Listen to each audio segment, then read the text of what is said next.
are accompanied by strong safeguards and underpinned by a robust legal framework, and this government will give careful consideration to the overall impacts of all new policing technology.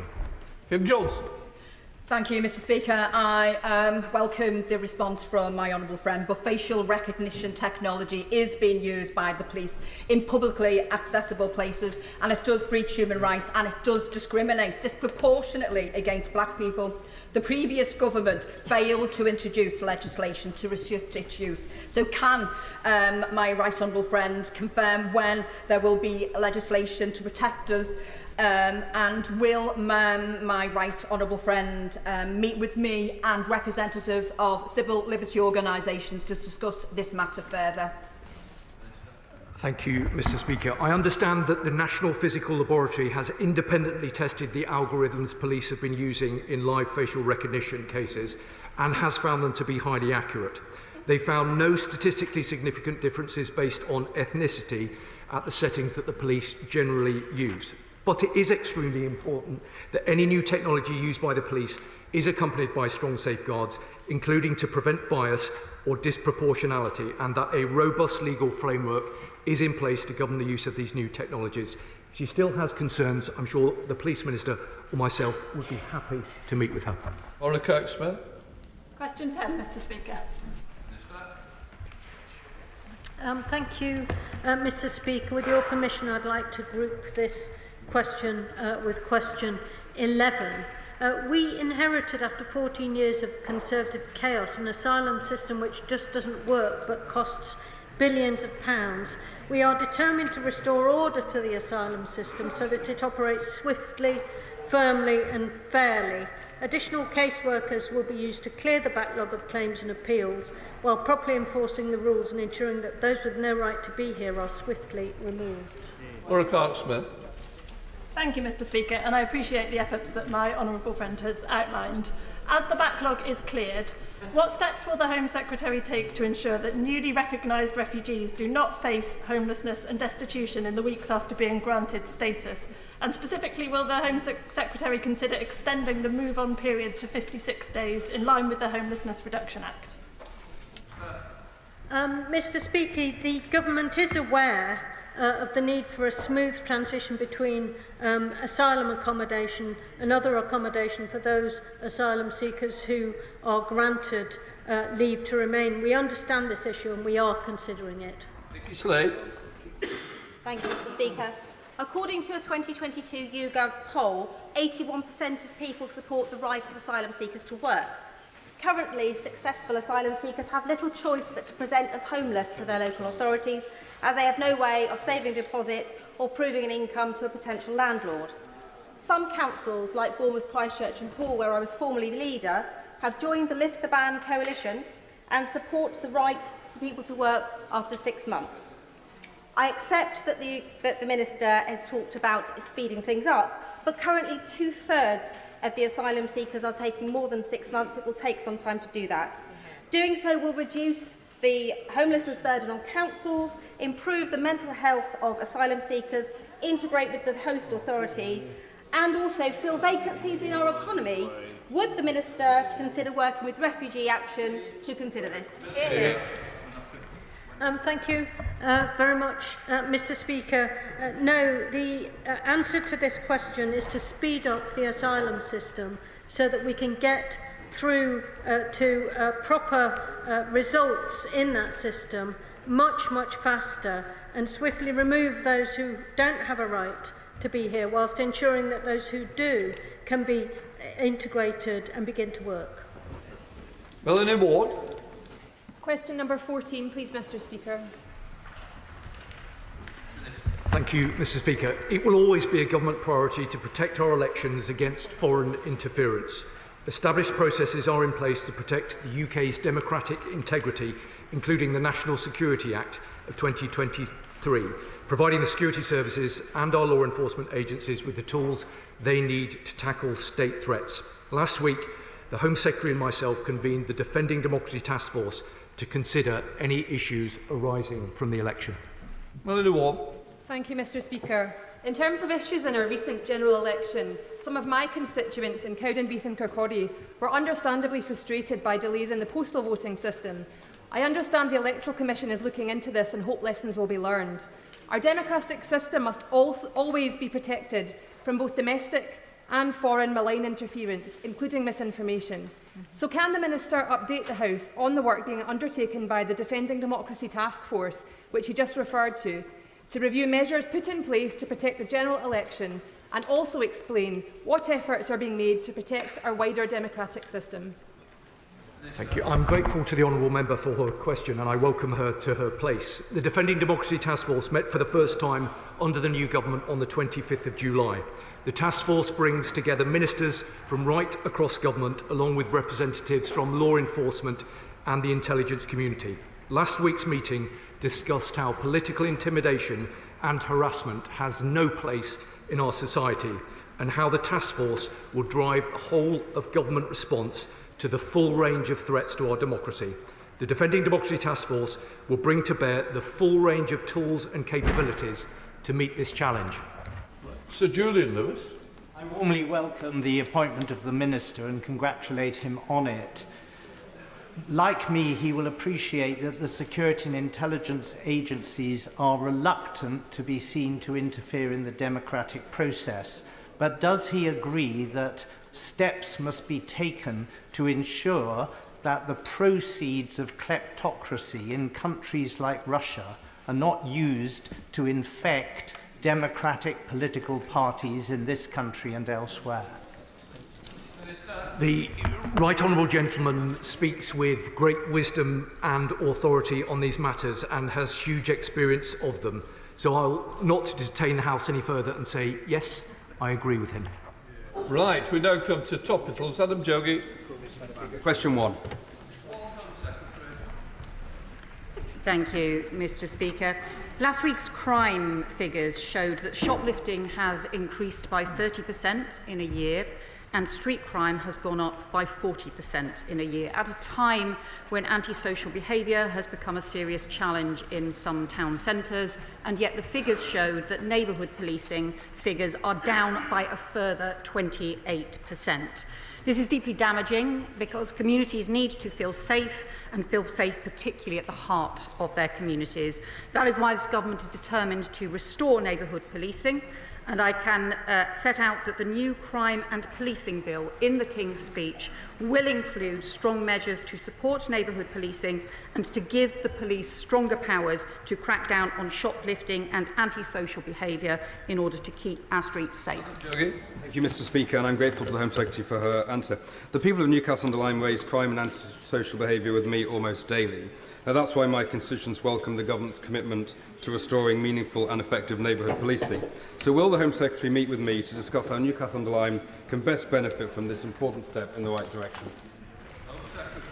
I would say to him that I and the Policing Minister are very happy to talk to him about the importance of rebuilding neighbourhood policing in his constituency and also across the country, because fundamentally this is also about making communities feel safe and also restoring confidence in local communities, in policing and in community safety in their area. Secretary James Cleverly. The scrutiny of government can only work properly when ministers are open, honest and transparent. It is therefore disappointing that she has still failed to respond to my letter of the 10th of July. On her first outing, well, if the Treasury bench don't believe that responding to opposition front bench letters matter, that's probably something they might want to take up with Mr. Speaker.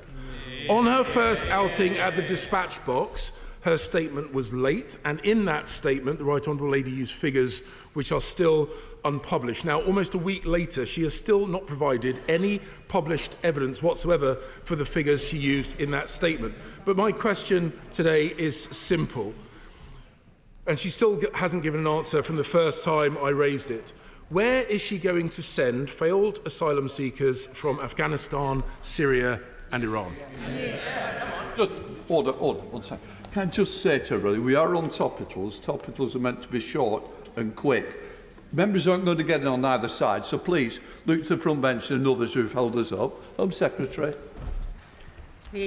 For the Shadow Home Secretary and former Home Secretary to talk about scrutiny and transparency when he failed to tell the House that he was spending £700 million over 2.5 years on sending 4 volunteers to Rwanda is just shocking. I would say to him, the problem with his policies is that he was not sending failed asylum seekers or asylum seekers anywhere. In fact, he sent more Home Secretaries to Rwanda than he sent asylum seekers.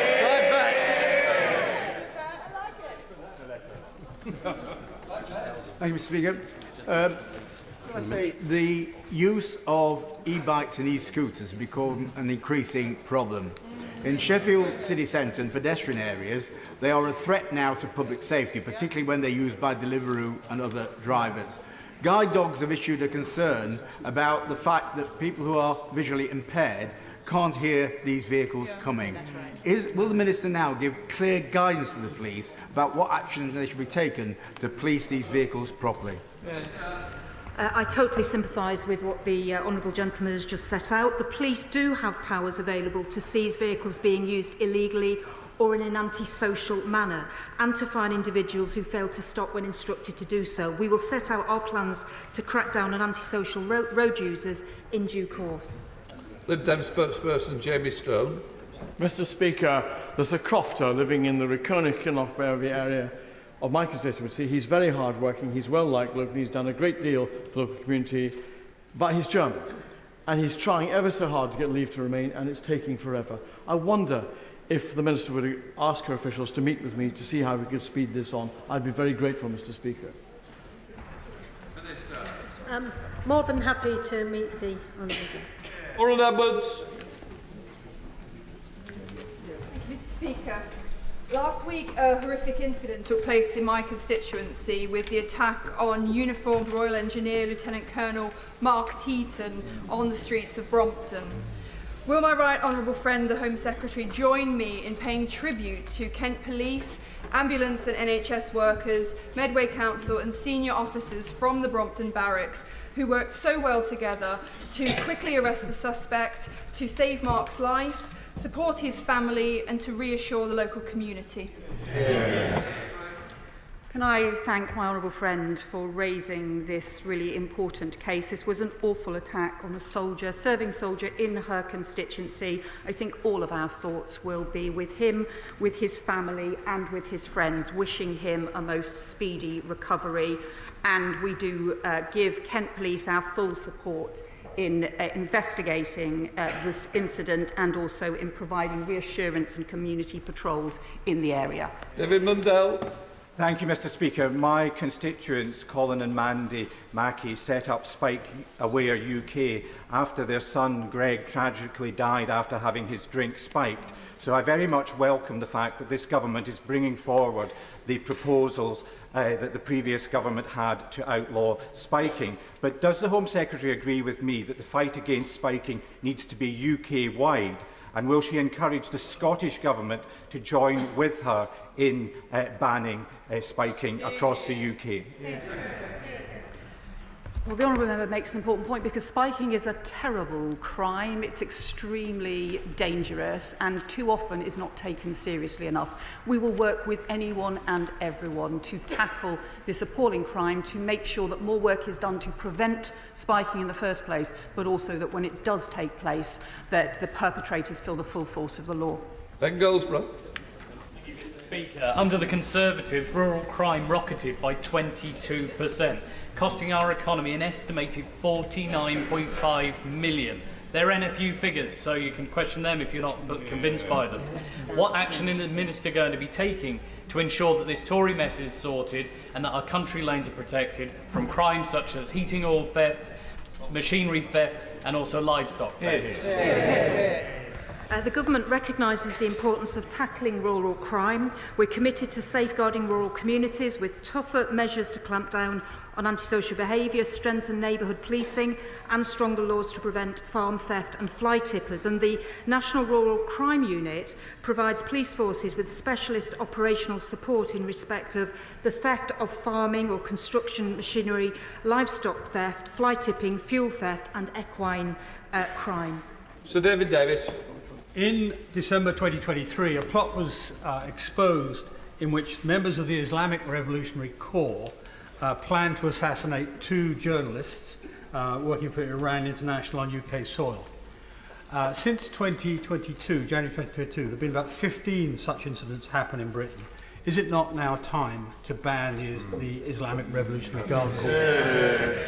Well, the Right Honourable Gentleman has a very long-standing interest in these matters, so he knows that we don't comment on whether an organisation is or is not being considered for proscription. What is clear is that Iran's malign activity, including the activities of the IRGC, are completely unacceptable, and I can give him an assurance that we keep these matters under very close review.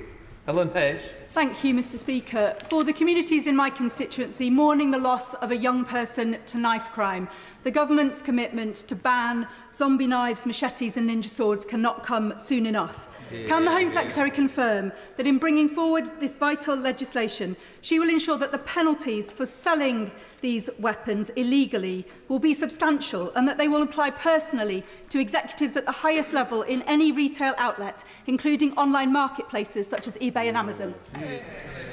Well, the Government has a manifesto commitment to ban ninja swords and other weapons, and will be taking this forward as soon as possible. And I hear very carefully what the Honourable Member has said. And ensuring that lethal blades, which have been used to kill teenagers on our streets, are no longer available to buy or sell is a key priority. And we will also be implementing the ban on zombie knives and zombie-style machetes, which was approved by Parliament in April. Daniel. Thank you, Mr. Speaker. The Government has rightly scrapped the Rwanda scheme, but the UK is falling behind our international counterparts in providing safe routes for refugees. We are now one of the only countries in Europe where refugee children in the UK cannot sponsor their family members to join them. Organisations like the Refugee Council have documented the harm this causes. Will the Home Secretary please confirm that the Government's mission to improve opportunity for all extends to refugee children and will amend the immigration rules accordingly? I think most people in this country want to see strong border security and also a properly controlled and managed asylum system where we do our bit for those who have fled persecution and conflict, but also where those who have no right to be here are returned. We don't have any of those things at the moment. That's why we are strengthening our border security. It's why we continue to support important routes like Homes for Ukraine and the support for Afghanistan as well. Thank you very much, Mr. Speaker. In Tooting Town Centre, we have had a fantastic Operation Kenny rolled out this year, which has been absolutely fantastic in tackling violent crime and making people feel safer. That has meant more police patrolling the streets on a continuous basis and has led to a 70% reduction in crime. We would like to see this rolled out more across the country. So can I invite the Home Secretary to meet with me, or can I tempt her to come to Tooting and see this fantastic programme being rolled out and the fantastic effects that it has? Well, I would like to thank my honourable friend for highlighting that important work that's going on the streets of London, and we want to make sure that policing has the support they need from central government. So I'm sure that the Home Secretary or myself would very much enjoy a visit to see this in action.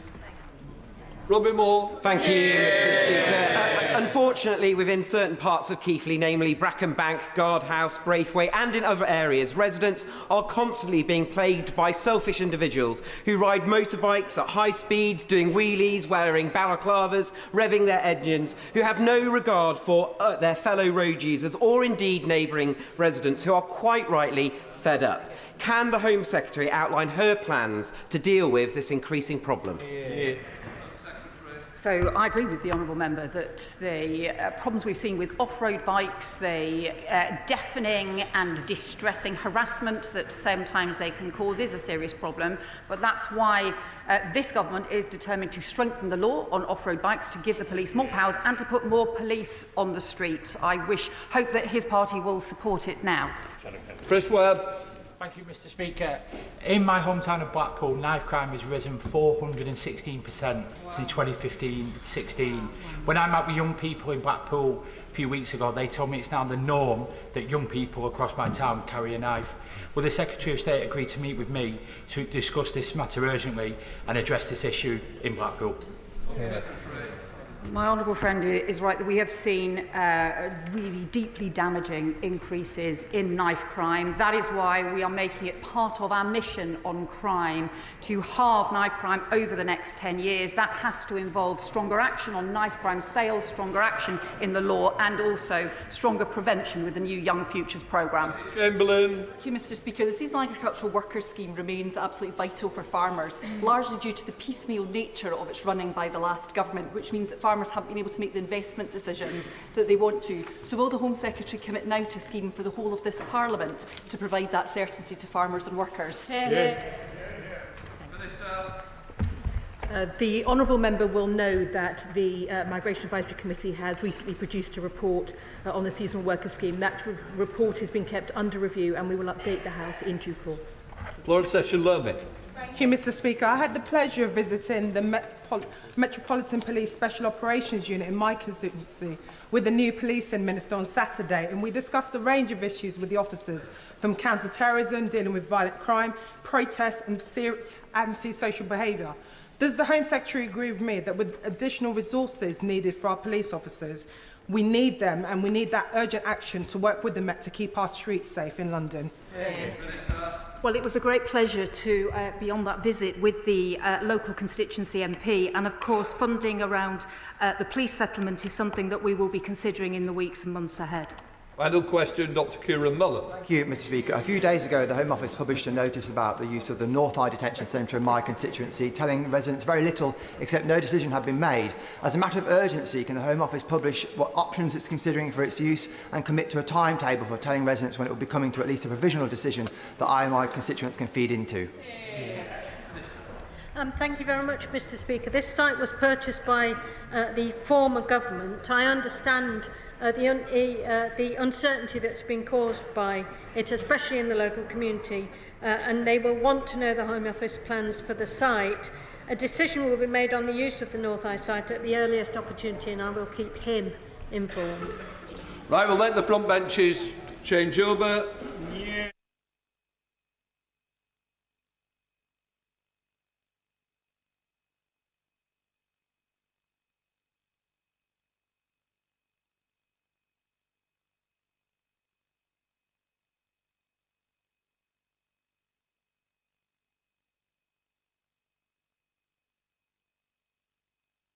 We now come to the statement. I call the Chancellor of the Exchequer, Rachel Reeves. Thank you, Mr. Speaker. Before I begin my statement, my thoughts and prayers are with those affected by the events in Southport, and I am sure that the whole House will join me in paying tribute to our emergency services who are dealing with this ongoing situation. Mr. Speaker, on my first day as Chancellor of the Exchequer, I asked Treasury officials to assess the state of public spending. That work is now complete, and I am today presenting it to this House. In this statement, I will do three things. First, I will expose the scale and the seriousness of what has been uncovered. Second, I will lay out the immediate action that we are taking to deal with the inheritance. And third, I will set out our longer-term plans to fix the foundations of our economy. Let me take each of these in turn. First, the inheritance. Before the election, I said that we would face the worst inheritance since the Second World War. Taxes at a 70-year high, debt through the roof, an economy only just coming out of recession. Mr. Speaker, I knew all of these things. I was honest about them during the campaign, and the difficult choices that it meant. And the British people knew them too. That is why they voted for change. But upon my arrival at the Treasury 3 weeks ago, it became clear that there were things that I did not know. Things that the party opposite... Order. This is an important statement for your constituents. Sorry? It's important to my constituents to hear as well. If I'm struggling to hear it, they're struggling at home as well. So please, you'll all get your chance to question. I think it's more important to hear and then comment. Chancellor of the Exchequer. Things that the party opposite covered up. Covered up from the opposition, covered up from this House, covered up from the country. That is why we're today publishing a detailed audit of the real spending situation, a copy of which will be laid in the House of Commons Library.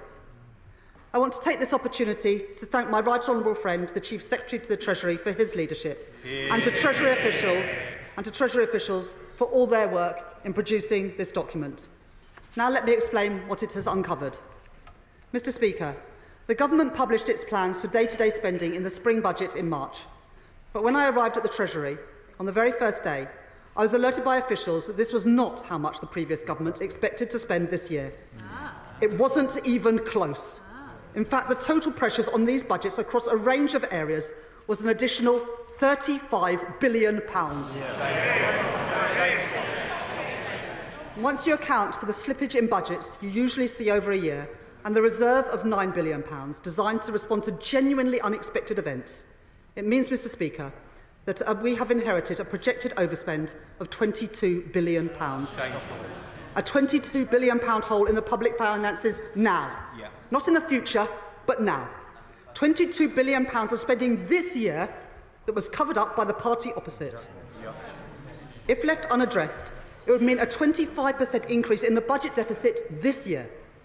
So I will today set out the necessary and urgent work that I have already done to reduce that pressure on the public finances by £5.5 billion this year and over £8 billion next year. Let me be clear. I'm not talking about costs for future years that they signed up to but did not include, like the compensation for infected blood, which has cross-party support. I'm not talking about the state of public services in the future, like the crisis in our prisons, which they have left for us to fix. I'm talking about the money that they were already spending this year and had no ability to pay for, which they hid from the country. They had exhausted the reserve, and they knew that, but nobody else did. Yet they ducked the difficult decisions. They put party before country. And they continued to make unfunded commitment after unfunded commitment, knowing that the money was not there, resulting in the position that we have now inherited. The reserve, spent more than 3 times over, only 3 months into the financial year. And they told no one. Mr. Speaker, the scale of this overspend is not sustainable. Not to act is simply not an option. We have already seen official ONS figures this month showing that borrowing is higher this year than the OBR expected. And the disaster of Liz Truss's mini-budget shows what happens if you don't take tough decisions to maintain economic stability. Some, including the Leader of the Opposition and the Shadow Chancellor, have claimed the books were open. How dare they? It is not true. And let me tell you why. There are very clear instances of specific budgets that were overspent and unfunded promises that were made, but that crucially the OBR was not aware of for their March forecast. I will now take each of these in turn. First, the asylum system. The forecast for the number of asylum seekers has risen dramatically since the last spending review, and costs for asylum support have risen 7-fold in the past 3 years. But instead of reflecting these costs in the Home Office budget for this year, the previous government covered up the true extent of this crisis and its spending implications. The document I am publishing today reveals a projected overspend on the asylum system, including their failed Rwanda plan, for this year alone, of more than £6.4 billion. That was unfunded and it was undisclosed. Next, in the wake of the pandemic, demand for rail services fell. But instead of developing a proper plan to adjust for this new reality, the government handed out cash to rail companies to make up for passenger shortfalls, but failed to budget for this adequately. Because of that, and because of industrial action, there is now an overspend of £1.6 billion in the transport budget. That was unfunded and it was undisclosed. Mr. Speaker, since 2022, the government, with the support of this whole House, has rightly provided military assistance to Ukraine in response to the Russian invasion. The spending audit has found that there was not enough money set aside for the reserve to fund all these costs. We will continue to honour these commitments in full. And unlike the previous government, we will make sure that they are always fully funded. On top of these new pressures, since 2021, inflation was above the Bank of England's target for 33 months in a row, hitting 11% at its peak. But the previous government had not held a spending review since 2021. That means they never fully reflected the impact of inflation in departmental budgets. This has had a direct impact on budgets for public sector pay. When the last spending review was conducted, it was assumed that pay awards would be 2% this year. Ordinarily, the government is expected to give evidence to the pay review bodies on affordability. But extraordinarily, this year, the previous government provided no guidance on what could or could not be afforded to the pay review bodies. This is almost unheard of, but that is exactly what they did. Worse still, the former Education Secretary had the pay review body recommendations sitting on her desk. But instead of responding and dealing with the consequences, they shirked the decisions that needed to be taken. I will not repeat their mistakes. Where the previous government provided no transparency to the public and no certainty for public services, we will be open about the decisions which are needed and the steps that we are taking. That begins with accepting in full the recommendations of the independent pay review bodies, and the details of these awards are being published today. That is the right decision for the people who work in, and most importantly, the people who use our public services, giving hard-working staff the pay rises they deserve, while ensuring that we can recruit and retain the people we need. It should not have taken this long to come to these decisions, and I do not want to be in this position again. So I will consider options to reform the timetable for responding to the pay review bodies in the future. This decision is in the best interests of our economy too. The last government presided over the worst set of strikes in a generation. This caused chaos and misery for the British public, and it wreaked havoc on the public finances. Industrial action in the NHS alone cost the taxpayer £1.7 billion last year. That is why I am pleased to announce today that the government has agreed an offer to the junior doctors, which the BMA are recommending to their members. My right honourable friend, the Health Secretary, will set out further details. Let me pay tribute to him. His leadership on this issue has paved the way to ending a dispute which has caused waiting lists to spiral, operations to be delayed, and agony for patients to be prolonged. Today marks the start of a new relationship between the government and staff working in our National Health Service, and the whole country will welcome that. Mr. Speaker, where the previous government ducked the difficult decisions, I am taking action, because knowing what they did about the state of the public finances, they continued to make unfunded commitment after unfunded commitment that they knew they could not afford, putting party before country, leaving us with an overspend of £22 billion this year. Where they presided over recklessness, I will bring responsibility. I will take immediate action. Let me set this out in detail. First, on pay. I have today set out our decision to meet the recommendation of the pay review bodies. Because the previous government failed to prepare for these recommendations in their departmental budgets, they come at an additional cost of £9 billion this year. So the first difficult choice I am making is to ask all departments to find savings to absorb as much of this as possible, totalling at least £3 billion. To support departments as they do this, I will work with them to find savings ahead of the autumn budget, including through measures to stop all non-essential spending on consultancy and government communications. and I am taking action to ask departments to find 2% savings in their back office costs. Mr. Speaker, I will now deal with a series of commitments made by the previous government which they did not fund, because if we cannot afford it, we cannot do it. First, at Conservative Party conference last year, the former Prime Minister announced the introduction of a new qualification, the Advanced British Standard. That is a commitment costing nearly £200 million next year, rising to billions across future years. Mr. Speaker, this was supposed to be the former Prime Minister's legacy, but it turns out he didn't put aside a single penny to pay for it. So we will not go ahead with that policy, because if we cannot afford it, we cannot do it. Next year, the Illegal Migration Act, passed by the previous government, made it impossible to process asylum applications or remove people who have no right to be here. Instead, they relied on a doomed policy to send asylum seekers to Rwanda on planes that never took off, leaving tens of thousands of people stuck in hotels on the public purse. We need a properly controlled and managed asylum system where rules are enforced so that those with no right to be here are swiftly removed.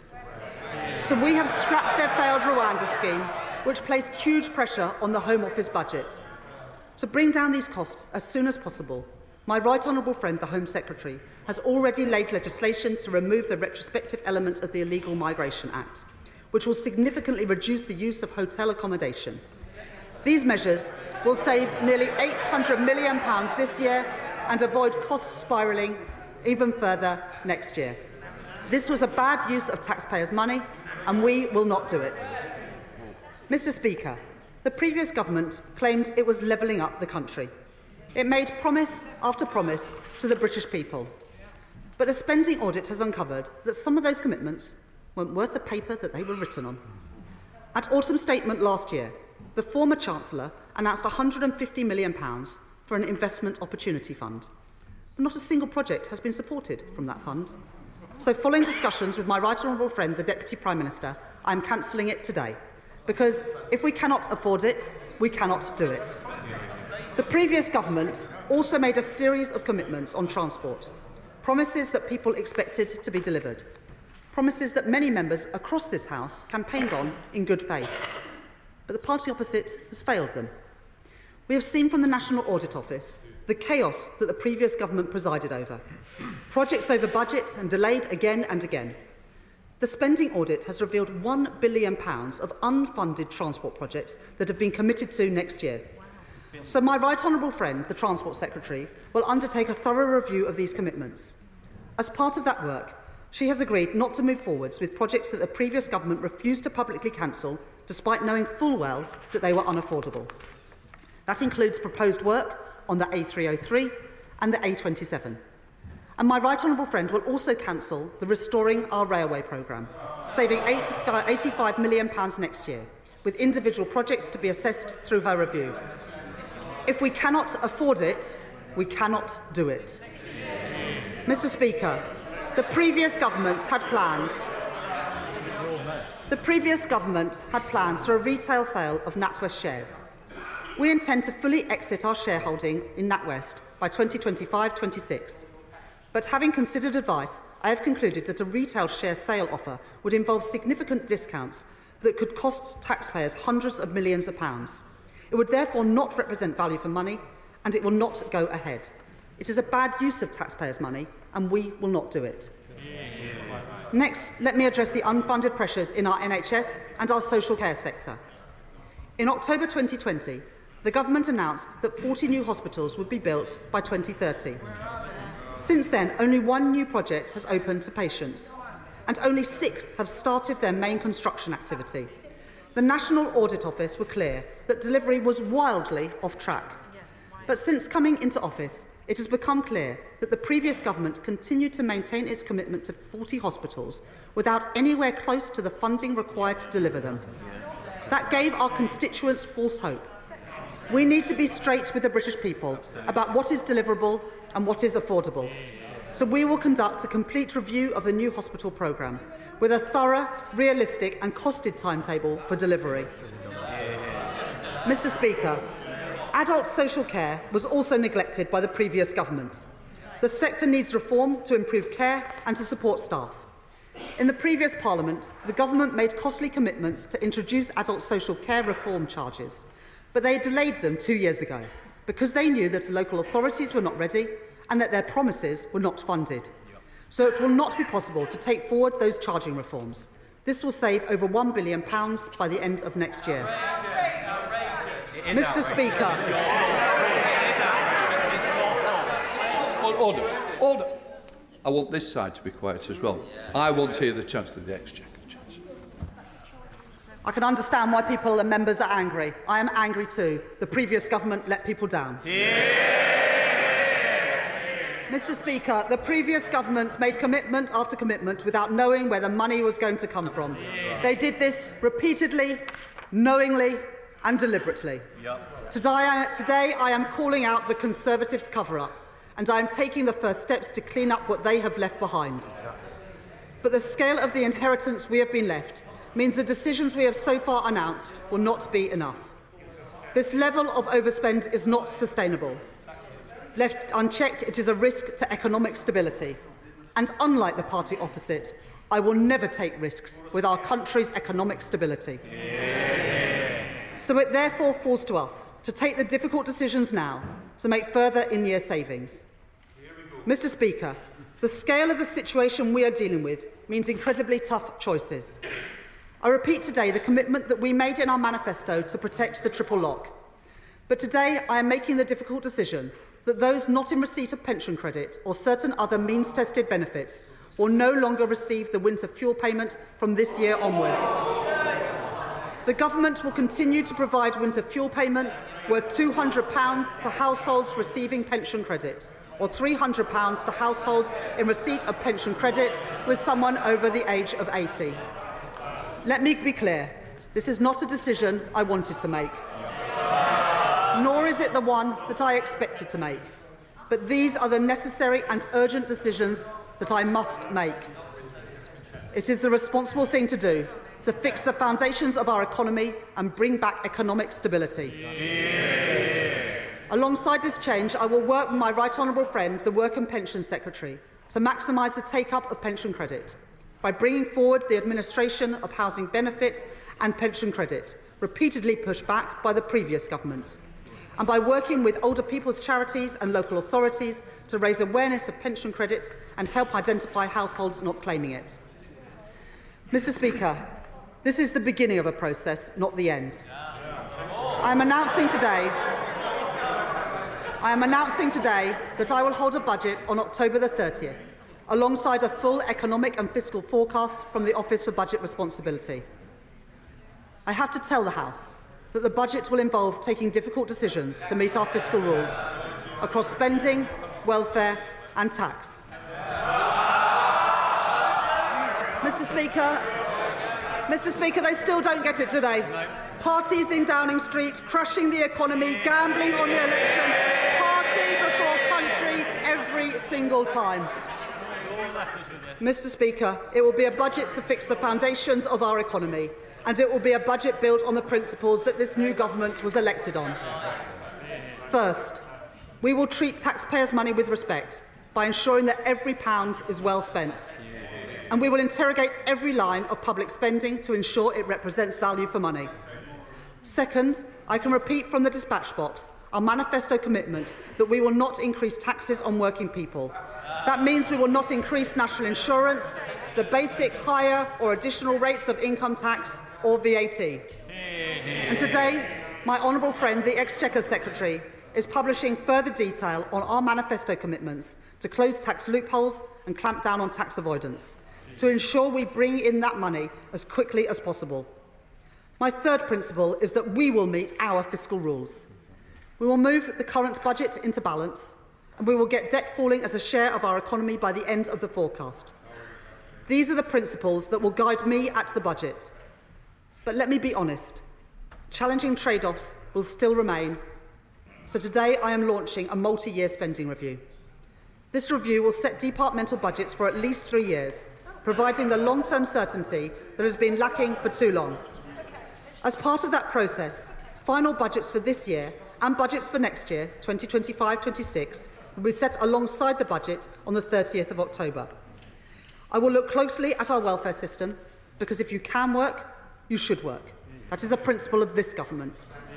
Yet under the previous government, welfare spending ballooned, while inactivity has risen sharply in recent years. So we will ensure that the welfare system is focused on supporting people into employment. And we will assess the unacceptable levels of fraud and error in our welfare system and take forward action to bring that down. Mr. Speaker, to fix the foundations of our economy, we must ensure that never again can a government keep from the public the true state of our public finances. The fiscal framework which I have inherited had several flaws. It allowed the government to run down the clock on departmental budgets, to avoid difficult decisions and push them back beyond the election. So I am announcing the most significant set of changes to our framework since the inception of the Office for Budget Responsibility. These changes will come into effect in the autumn. First, we have introduced legislation to ensure we can never again see a repeat of the mini-budget. Second, we will require the Treasury to share with the Office for Budget Responsibility its assessment of immediate public spending pressures and enshrine that rule in the Charter for Budget Responsibility, so that no government can ever again cover up the true state of our public finances. And finally, we will ensure that never again do public service budgets get set at only a few months' notice. Instead, spending reviews will take place every 2 years with a minimum planning horizon of 3 years to avoid uncertainty for departments and to bring stability to our public finances. I have already spoken to the Chair of the Office for Budget Responsibility to brief him on the findings of our audit and our reforms. Mr. Speaker, by launching the spending review, I am also today starting the firing gun on a new approach to public service reform to drive greater productivity in the public sector. We will embed an approach to government that is mission-led, that is reform-driven, with the greatest focus on prevention and integration of services at both a national and local level, and that is enabled by new technology, including through the work of my right honourable friend, the Secretary of State for Science, Innovation and Technology, on the opportunities of AI to improve our public services. We will establish a new Office of Value for Money, with an immediate focus on identifying areas where we can reduce, stop or improve the value of spending. And we will appoint a COVID Corruption Commissioner to bring back money that is owed to taxpayers after contracts worth billions of pounds were handed out to the previous government during the pandemic. Ahead of the spending review, I will also review the cost of our political system, including restricting eligibility for ministerial severance payments based on time in office. I expect all levels of government to be run effectively and efficiently, and I will work with leaders across our country to deliver just that. That means effective local government, a civil service delivering good value for the British taxpayer, and reform of our political institutions, including the House of Lords, to keep costs as low as possible.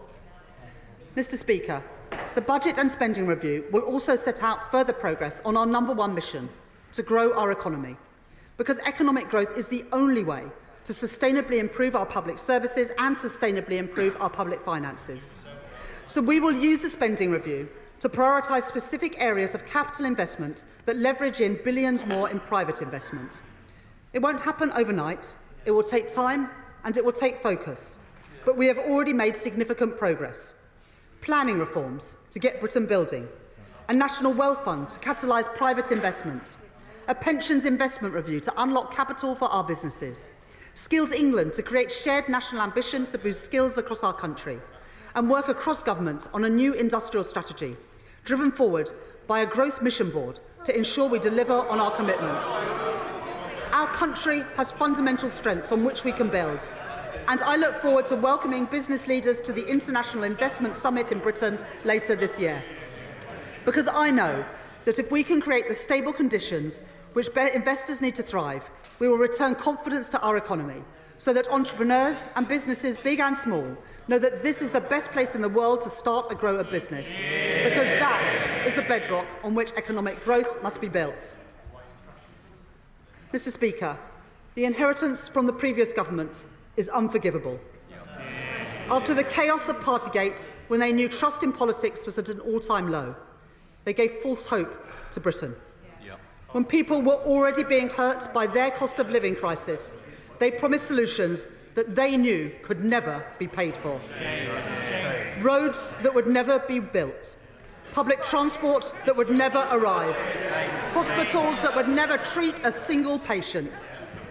They spent like there was no tomorrow because they knew that someone else would pick up the bill. And then in the election, and perhaps this is the most shocking part, they campaigned on a platform to do it all over again. More unfunded tax cuts, more spending pledges, but all the time knowing they had no ability to pay for them. No regard for the taxpayer, no respect for ordinary hard-working people. I will never do that. I will restore our country's economic stability. I will make the tough choices. I will fix the foundations of our economy so we can rebuild Britain and make every part of our country better off. I commend this statement to the House. I now call the Shadow Chancellor of the Exchequer, Jeremy Hunt. Thank you, Mr. Speaker, and I thank the Chancellor for advance sight of her statement, and I echo her thoughts for the people and emergency services of Southport.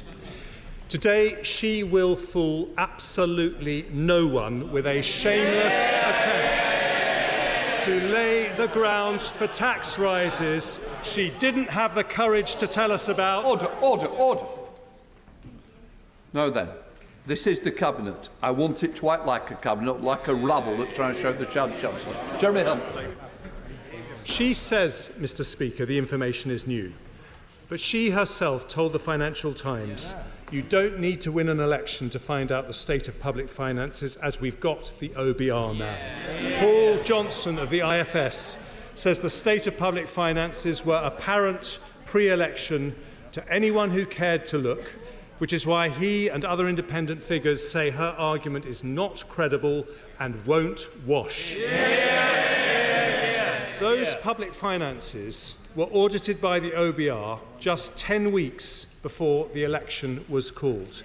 We're now expected to believe that in that short period, a £20 billion black hole has magically emerged. But every single day in that period, in fact since January, in line with constitutional convention, she has had privileged access to the Treasury Permanent Secretary. She could find out absolutely anything she needed. So will she confirm today to the House she did have meetings with the Permanent Secretary of the Treasury before the election? Will she tell the House if they discussed public finances? Will she tell the House if they discussed any of the pressures she's talking about today? And if so, why are we only hearing today what she wants to do about them? That's why today's exercise is not economic, it's political. She wants to blame the last Conservative government for tax rises and project cancellations she's been planning all along. The trouble is, even her own published numbers expose the fiction behind today's announcement. Just 4 days ago, she presented to the House the government's estimates of spending plans for the year. Those estimates are a legal requirement, and the official guidance manual is clear. Departments are responsible for ensuring that estimates are consistent with their best forecast of requirements. They're signed off by the most senior civil servants, the accounting officers in every department. Yet 4 days on, the Chancellor is saying those estimates are wrong. So who's right, politically neutral civil servants or a political Chancellor? If she's right, will she ask the Cabinet Secretary to investigate those civil servants? And will she apologise to the House for laying misleading estimates? Of course not, because she knows those civil servants are right and today's black hole is spurious. Just like when she says she inherited the worst set of economic circumstances since the Second World War. When BBC Verify asked a professor at the London School of Economics about that claim, he responded, I struggle to find a metric that would make that statement correct. Because, Mr. Speaker, the metrics speak for themselves. Inflation is 2% today, nearly half what it was in 2010, when we had to clear up the mess inherited from a Labour government. Unemployment is nearly half what it was then, with more new jobs than nearly anywhere else in Europe. And so far this year, we're the fastest growing G7 economy. And over the next 6 years, the IMF say we will grow faster than France, Italy, Germany or Japan. Indeed, just 2 days before the election was called, the managing director of the IMF praised the previous government's handling of the economy and said it was in a good place. This week, the Institute for Fiscal Studies said it was not a bad situation to take charge of and certainly not comparable to the 1940s or 1970s. Mr. Speaker, if you're in charge of the economy, it's time to stop trash talking it. What's the point of going to New York or Brazil to bang the drum for more investment if you come home with a cock and bull story about how bad everything is? She should stop playing politics with Britain's reputation and get on with running the economy.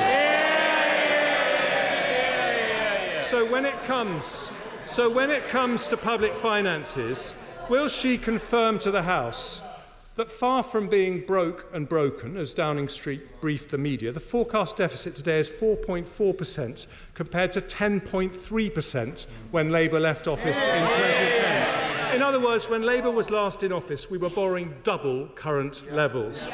And will she confirm another difference between today and 2010?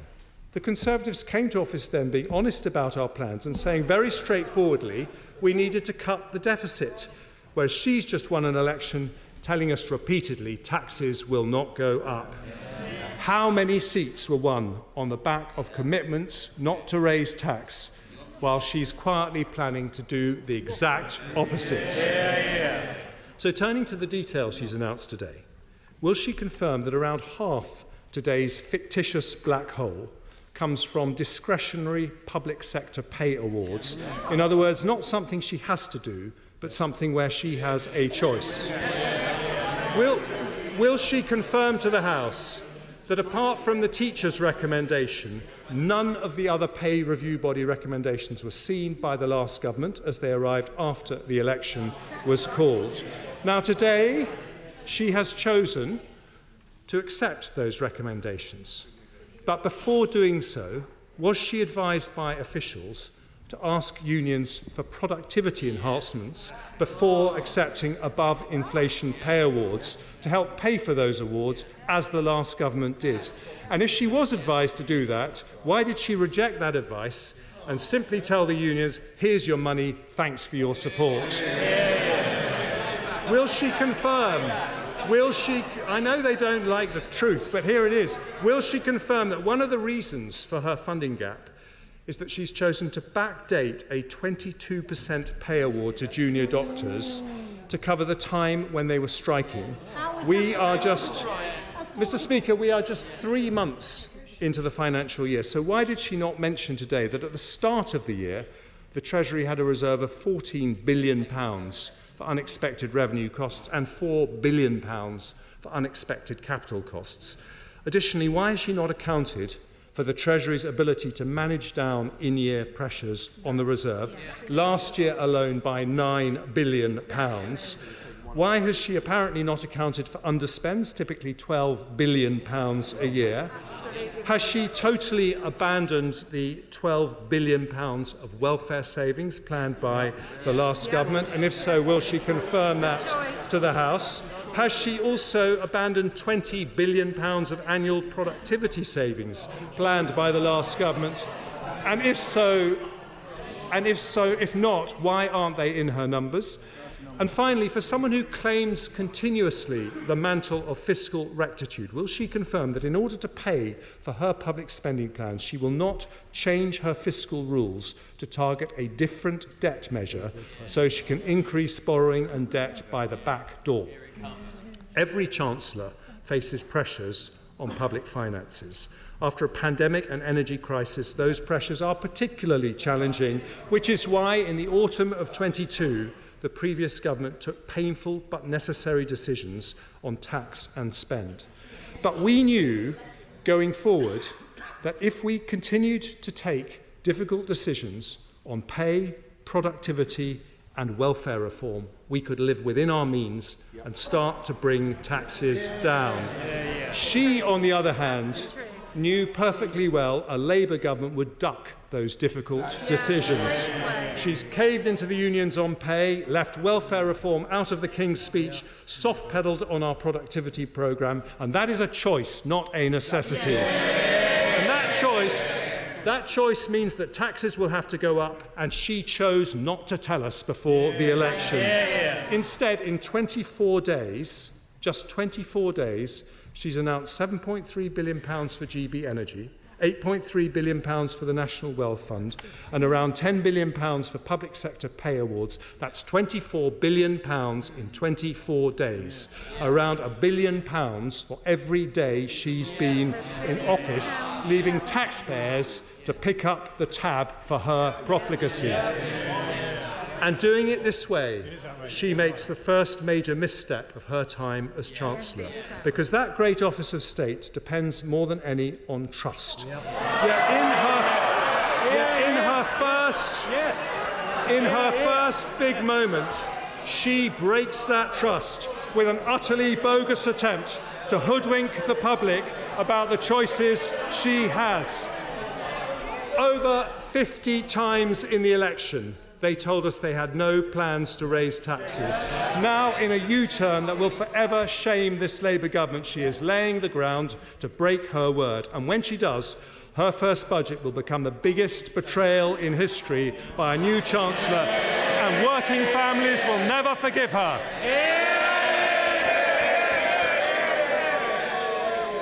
The Shadow Chancellor had an opportunity this afternoon to admit what he had done, the legacy that he had left.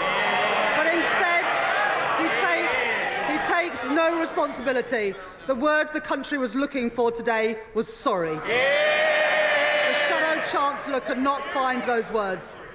No wonder the party opposite so definitively lost the trust of the British people at the election 3.5 weeks ago. And we say never again. Never again should a party who plays fast and loose with the public finance should be in charge of the public finance. Order. Can I just say to the whips, you hold responsible jobs, and I expect you to keep them that way. Just because you might not be the end of the bench doesn't mean you've got to chunter all the way through and pass comment. I don't need it, and I won't put up with it. Chancellor. So first of all, specifically on the black hole, we couldn't have known these numbers because the party opposite didn't tell the OBR these numbers. That is why we are in the position we are in today, and that is the biggest scandal of them all. The Shadow Chancellor asks about the estimates. Well, the estimates that we laid yesterday, he should recognise them because he produced them. We had to lay those estimates to allow public spending to continue.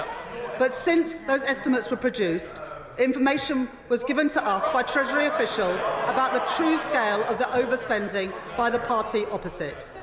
And the Shadow Chancellor mentions the IFS. Well, Paul Johnson from the IFS has just said that it appears that these overspends are genuinely unfunded. The words not of me, but the Independent Institute for Fiscal Studies, which the Shadow Chancellor referenced. The Shadow Chancellor mentioned what happened to the reserve. Well, the reserve has been spent, Shadow Chancellor. It was spent by you 3 times over. That is why we are in a position of a £22 billion in-year gap between spending that was happening and the funding to produce it.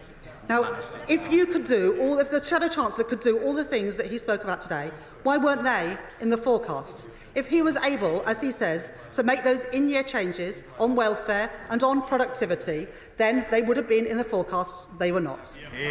On the issue of the pay review bodies, the previous government set the remit for the pay review bodies, but they refused to give them any indication of affordability. That is almost unprecedented. The teachers reported before the election, and that recommendation sat on the former Education Secretary's desk. Today we are drawing a line on the industrial action. The £1.7 billion cost to the NHS alone last year, 1.4 million cancelled appointments. And we are incorporating a third of those pay increases into efficiencies into our public services, as the Shadow Chancellor suggested that we should. And when it comes to tax, I'm not going to take any lessons from the party opposite. The party opposite who took the tax burden to the highest level in 70 years. Mr. Speaker, the response of the Shadow Chancellor today just confirms what we already knew. This previous government was deluded, out of touch and grossly irresponsible. Today, we begin to fix the mess that they have created. Clive Betts. Thank you, Mr. Speaker. In 2010, we repeatedly heard the words that the Labour government didn't fix the roof while the sun was shining. Isn't the case with the previous government?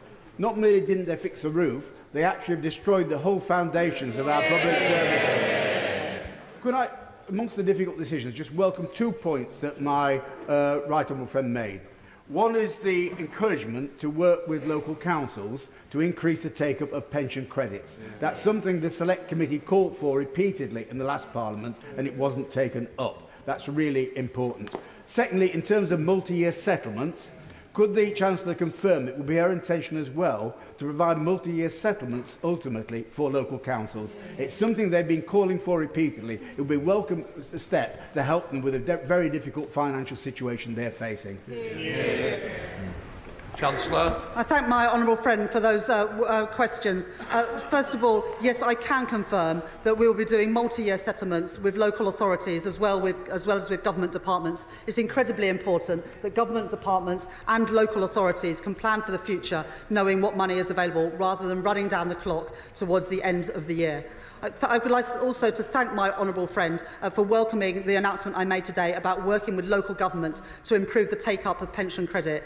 It is woeful that the take-up of pension credit is so low. It is vital that everybody gets the money that they're entitled to, especially pensioners, and that's why we've taken on those recommendations from elderly people's charities today to ensure that we work with local government to boost take-up of that benefit. Lib Dem spokesperson Sarah Alding. Thank you, Mr. Speaker. I thank the Chancellor for advance sight of her statement, and I'd like to associate myself with the expressions of gratitude towards our emergency services, and the thoughts of all Liberal Democrats were those affected by the incident in Southport. Years of Conservative chaos and mismanagement have left our economy on life support and in desperate need of emergency care, and things cannot go on like this any longer. We must now revive growth by getting people off NHS waiting lists and back into work. So we urge the government to invest wisely in GPs, dentists and hospitals to not only support patients, but also to improve efficiency within the NHS and deliver the growth so desperately needed after years of Conservative failure.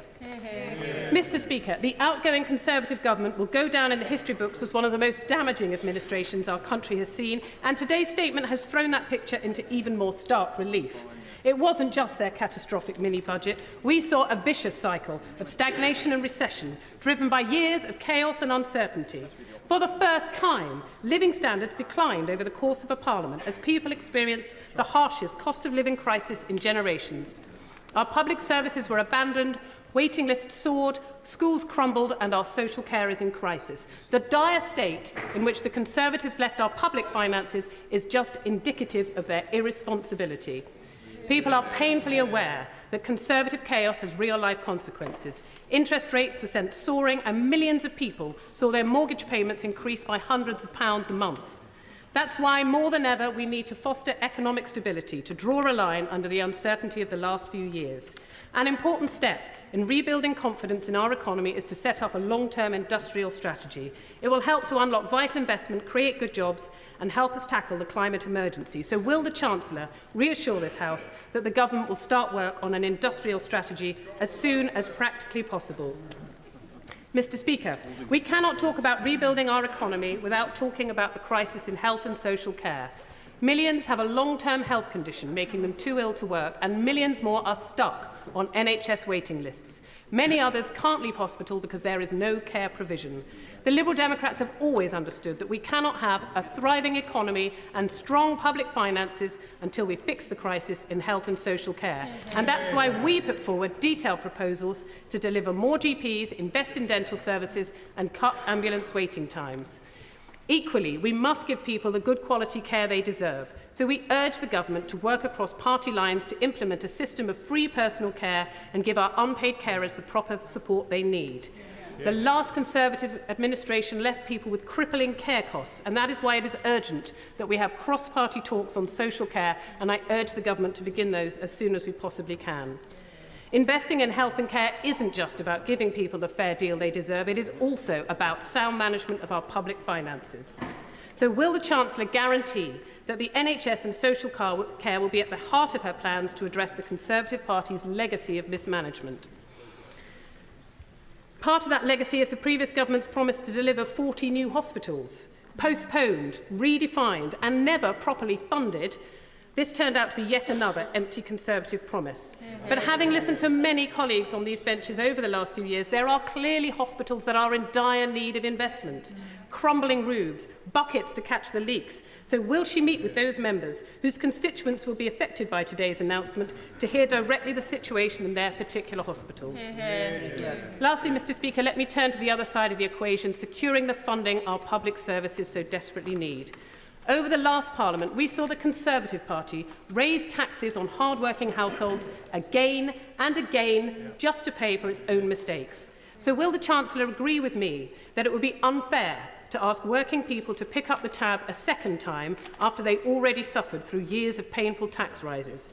My party have set out detailed proposals to raise funding for our public services in a fair way. For example, by reversing the Conservatives' tax cuts for big banks, putting in place a proper windfall tax on oil and gas producers, and raising the digital services tax on social media giants. I urge the Chancellor to draw from these ideas, which could raise billions, by asking some of the largest companies in the world to pay their fair share.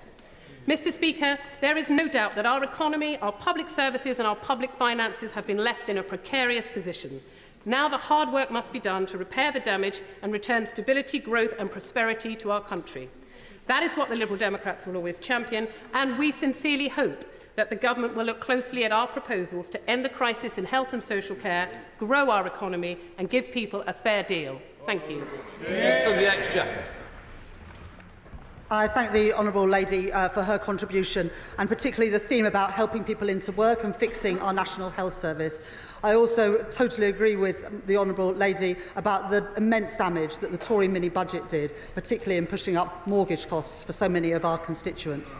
The Honourable Lady asks about industrial strategy. My right honourable friend, the Business and Trade Secretary, will be setting out more details of the modern industrial strategy so we can work in partnership with business to exploit the big opportunities we have as a country and as an economy for growth and prosperity in all parts of the UK. The Honourable Lady asks about health and social care. The Honourable Lady is absolutely right to highlight the huge challenge of waiting lists, 7.6 million when the Conservatives left office. I welcome the deal to get the junior doctors back to work, and I'm sure the whole country will, because it will mean that people can actually get operations and treatment when they need. And after the cost last year to the NHS, to our economy, of £1.7 billion of industrial action and £1.4 million appointments missed, this would be welcome to people who are on those NHS waiting lists. And of course, we've made that commitment for 40,000 additional appointments every single week in the National Health Service in this government. And that's why we will crack down on tax avoidance and ensure that finally non-DOMs who make their home in Britain pay their fair share of tax here in Britain. My right honourable friend, the Health Secretary, will meet with constituents who are affected by the 40 hospital betrayal from the previous government, because we recognise, as the Honourable Lady says, the importance of ensuring that all of our constituents have the health services that they deserve. And I couldn't agree more with the Honourable Lady that it shouldn't be working people who pick up the tab of the Conservative Party failure. That is why I restated our commitment today not to increase taxes on working people, no income tax, national insurance increases or VAT. That is the commitment we campaigned on in this election, and I stand by that commitment. Thank you, Mr. Speaker. I congratulate my right honourable friend and the Labour government on such a strong start, but particularly on the emphasis on transparency and accountability for the hard-earned money of our tax-paying constituents. She highlighted that the Treasury will be asked to share with the Office for Budget Responsibility, Mr. Speaker, its assessment of immediate public spending pressures and wants to enshrine that rule in the Charter for Budget Responsibility. Will she also make sure that that is a public document reported to Parliament to maintain this vital transparency going forward? Chancellor. I thank my honourable friend for those questions, and I agree with her entirely, and she speaks from experience from the Public Accounts Committee. The Chart of Budget Responsibility will be published. We've already introduced legislation for the new fiscal lock that we set out in our manifesto, so that we can ensure that never again can a government do what the previous government did and overspend by £22 billion within 1 year. Harriet Baldwin.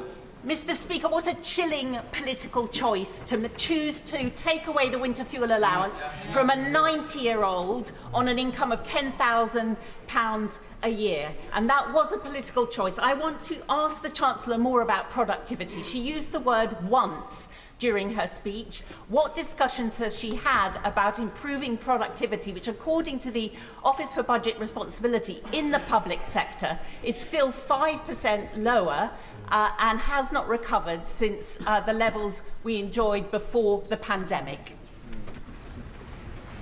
The challenge of productivity sits across both the public and private sector. In the last 14 years, productivity in the public and private sector has flatlined, and we need to boost both of those. We need to boost productivity in the public sector to ensure that we get better value for money for our public services, but we also need to improve productivity in our private sector so that we can improve living standards and have the money for our public services. John Trickett. Thank you very much, Mr. Speaker, and I welcome the Chancellor's statement about public sector pay. But isn't it clear, though, that after savaging public services, holding down public sector pay, driving 3 million people into the food banks, that this crazy austerity ideological programme of the Tories failed massively, but at the same time, the richest 150 people in the country gained wealth of £500 billion. Can I tempt the Chancellor to say that we reject, though there are hard decisions to make, we accept, that we reject the ideological commitment to this form of Tory austerity? Chancellor. I thank my honourable friend for that question, and I think that we do owe it to our armed forces, our prison officers, our police forces, our nurses and our teachers to reward them properly for the work that they do. And that's what we did today in implementing in full the recommendations of the pay review bodies. And I would also echo the views of my honourable friend that a return to austerity would be no way to run our economy. It resulted in growth hemorrhaging in the last Parliament and all the damage that did, both to living standards and money for public services. Robert Jenrick. Mr. Speaker, the Chancellor is like a dodgy car mechanic. She says she's done all the searches, she gives you a fixed price, you hand in your car keys, and then a few weeks later, she's found all these new problems. The price has doubled, but it's too late. You've given her your car, and you both know this was her plan all along. Trust and credibility are critical to a Chancellor. Why has she been so careless and so quick to throw hers away? Chancellor. If the right honourable gentleman has any chance of fixing the mess that his previous government has made, he might want to start with an apology. Sam Carley. Thank the Chancellor for her honesty on the incredibly serious situation that she's just outlined. Does the Chancellor agree with me that the above-inflation pay deals agreed by this government with our public sector staff will begin the process of rebuilding trust between them and our government and will benefit the public purse by reducing strike action? Chancellor. I thank my honourable friend for that question, and let's just be clear, the pay recommendations today are in line with private sector pay. Yep. So these are just the pay deals that were received by the majority of workers in the private sector. But my honourable friend is right that we do owe a debt of gratitude to our frontline workers who got us through the pandemic and so many other challenges over the last few years, and they deserve to be paid properly for the work they do. Seamus Logan. Thank you, Mr. Speaker. During the recent election campaign, we in the SNP repeatedly warned about an 18 billion hole in the Labour Party's spending plans.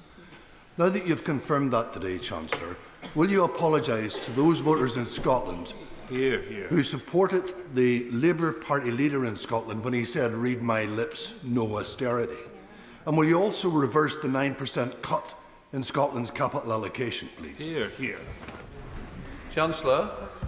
I'm not sure if the honourable gentleman was actually paying attention. The £22 billion black hole is this year. The Institute of Fiscal Studies was warning about a black hole over the lifetime of the Parliament of £18 billion. No, those are two very different things, and both of them can be true. What we are showing today is an in-year gap of £22 billion that the honourable gentleman didn't know about, no one on this side of the House knew about, the OBR did not know about, and the country did not know about. This is new information that is being published today, above and beyond what anyone knew when we were campaigning in the election. Dr. Stella Creasy. Thank you, Mr. Speaker. And frankly, the response of the Conservatives opposite leaves something to be believed. 14 years of stripping the engine of this country's economy to such an extent their response is simply taking the pistons. Come on. But I am so proud that we now have a Chancellor in place who is not penny wise but pound foolish, but conscious that our constituents are all going to have to pick up the pieces as a result of those 14 years. Can she tell us a little bit more about her audit and what it has identified about the money that was wasted by the previous government by their approach to mismanaging capital projects? We now know, for example, the failure to rebuild Whipps Cross Hospital has already cost us an extra £15 million in the last few years alone. Our constituents will pay the price of this government for many years to come. This new Labour government needs to be honest with them. Can she tell us just how much money, sorry seems to be the hardest word for them to say, is costing us? Chancellor. Well, what this country are owed is a £22 billion apology by the party opposite. And my honourable friend is right to point out the overspends in this Parliament, including on the hospital programme. A £4 billion gap in the budget between what was announced and what was needed for those hospitals. £6.4 billion overspend in the asylum system, all unfunded and all undisclosed until I have done so today. Mark Francis. Thank you, sir. On defence, I welcome the affirmation of the funding for Ukraine, which I presume was already fully allocated in the Treasury Reserve in the usual way. On the mainstream defence budget, she's announced that all departmental spending will now be reviewed every 2 years. At the speed at which Whitehall works, that means the minute they finish one review, they'll be into the staff work for the next. So all public spending, particular capital spending, will effectively be under permanent review. This won't work. How can we commit to 10-year defence programmes like the vital new Tempest fighter if every 2 years all departmental budgets are up in the air? Just two things on those questions. First of all, there is a reserve. It was £9 billion for departmental expenditure. It was spent 3 times over before I arrived in the Treasury. That is why we're in the problems that we are today. On the issue of capital expenditure, yes, we fully intend to set longer-term budgets for capital expenditure, but we will do 3-year spending reviews every 2 years for departmental expenditure, day-to-day expenditure. That's really important to give certainty to government departments so they can plan for the future. We're in a position today where no department, no local authority knows its budget beyond next March. That is no position to put government departments in, including the Ministry of Defence. Debbie Abrahams. Thank you, Madam Deputy Speaker, and I welcome my right honourable friend's statement today, particularly in regard to the public sector pay award. But I wonder if she could share a little bit more in terms of how the appalling economic conditions that we now face, how should we incorporate equity in her decisions about how we're going to address this in-year deficit? Chancellor. I thank my honourable friend for that question. I've got to be honest, the decisions that I've made today are tough decisions. They're not the decisions that I wanted to make. They're not the decisions I expected to make.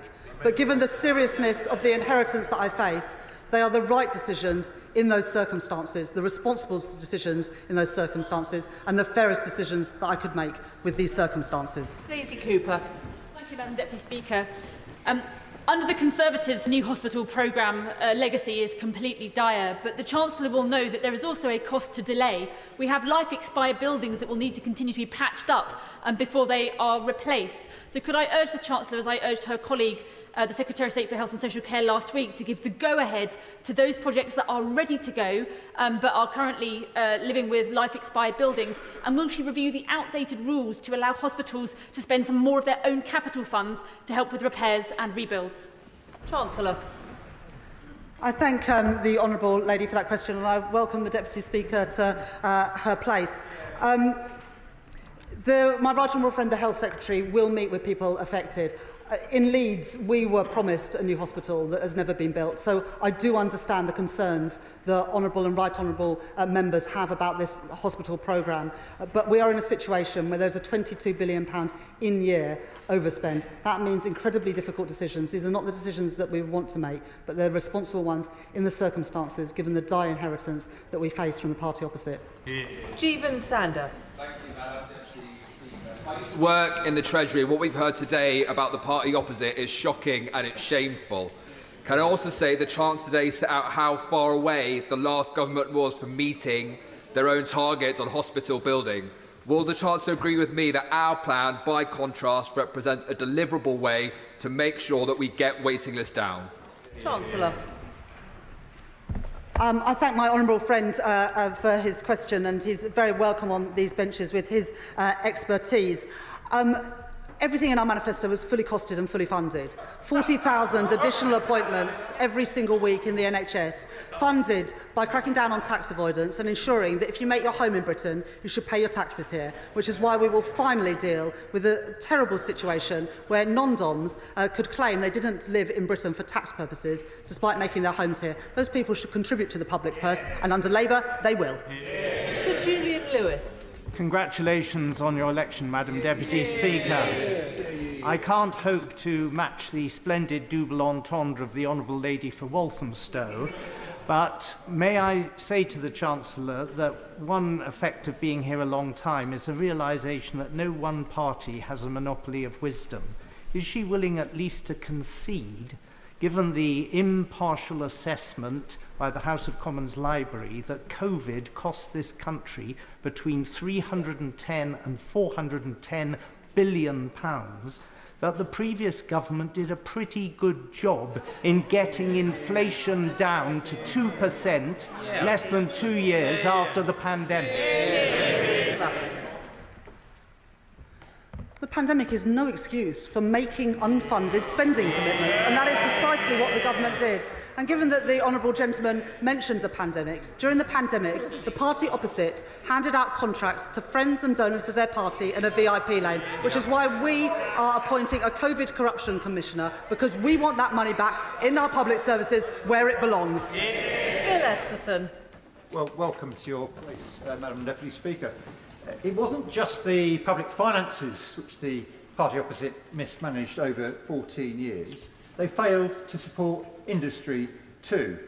And just the figures today demonstrate this point. Britain has dropped out of the top 10 countries for manufacturing for the first time since the Industrial Revolution. So I very much welcome my right honourable friend's commitment to leverage in billions more in private investment to make up for the record low levels of private investment that we saw under the party opposite. And does she agree with me that these latest manufacturing figures just show how critical it is that government works closely with business and the trade unions on a long-term industrial strategy? Well, I thank my honourable friend for that question. And I too saw those numbers today that showed that Britain was out of the top 10 of manufacturing countries, which is shameful given our history and being at the heart of the Industrial Revolution. I'd also like to pay tribute to my honourable friend for the work that he's done in ensuring that Labour went into this election as the most pro-business party at this election. The reforms that we've already announced in the first 3 weeks, planning reforms, the creation of a national wealth fund, reform of our pension system and a modern industrial strategy, are how we will go about making Britain the best place to start and grow a business and the best place to invest. And we look forward to holding our International Investment Summit in the UK later this year. Adrian Ramsey. Thank you, Madam Deputy Speaker. I have sympathy for the issues that the Chancellor is seeking to address, but the solutions she set out today are focused on spending cuts. Please could she say more about how she's also looking at opportunities to bring in revenue to the Exchequer so that we can see the investment that's needed, whether that's in new hospitals or whether that's in investing in our railways. In particular, we do need new hospitals. We have hospitals that are crumbling around the country, as we all know. We need to invest in our railways. We have people stuck in traffic jams and struggling with high rail fares. So in particular, has the Chancellor looked at the potential to introduce a wealth tax, a tax on the very wealthiest in society, people with wealth and assets over 10 million, which could raise tens of billions during this Parliament? Has the Chancellor considered proposals like this, which would address the fact that we have growing billionaire wealth, but ordinary people are suffering from these cuts? Chancellor, thank you. Thank the honourable gentleman for that question. I just set out the non-dom tax loophole closures, and my honourable friend, the Exchequer Secretary, has published a written ministerial statement today setting out the manifesto commitments we made around the energy profits levy, VAT on private schools, as well as the non-dom changes which we will be consulting on and introducing at the budget. But we will not be introducing a wealth tax. We want this to be a great place for investors to come, and a wealth tax would have the opposite effect. Claire Hazelgrove. Thank you, Madam Deputy Speaker. And may I thank my right honourable friend for her transparency and openness about the dire state of our inheritance from the Conservatives. Now, with the Tory leadership race now clearly in full swing, which is important, people across the Filton and Bradley Stoke constituency and across the country deserve to know. Why is it that none of the contenders came clean about this black hole when they were in government? Or were they kept in the dark by the Chancellor's predecessor as well? Well, it's far from me to give advice to Tory leadership contestants, but if I was taking part in this contest, I would want to distance myself as much as possible from the government in the previous Parliament that caused this terrible mess. Graham Stewart. Thank you, Madam Deputy Speaker. The Chancellor committed to long-term planning for capital expenditure. Last March, the then-Chancellor committed £20 billion to carbon capture, utilisation and storage, without which a net zero future cannot be delivered. Can she set out to the House today, in light of her review, what commitment this government will make to investment, including that £20 billion, into carbon capture, utilisation and storage? Chancellor.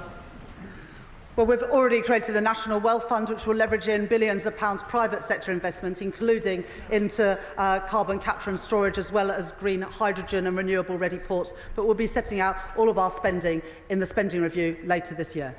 Dawn Butler. Thank you, Madam Deputy Speaker, and congratulations on your appointment.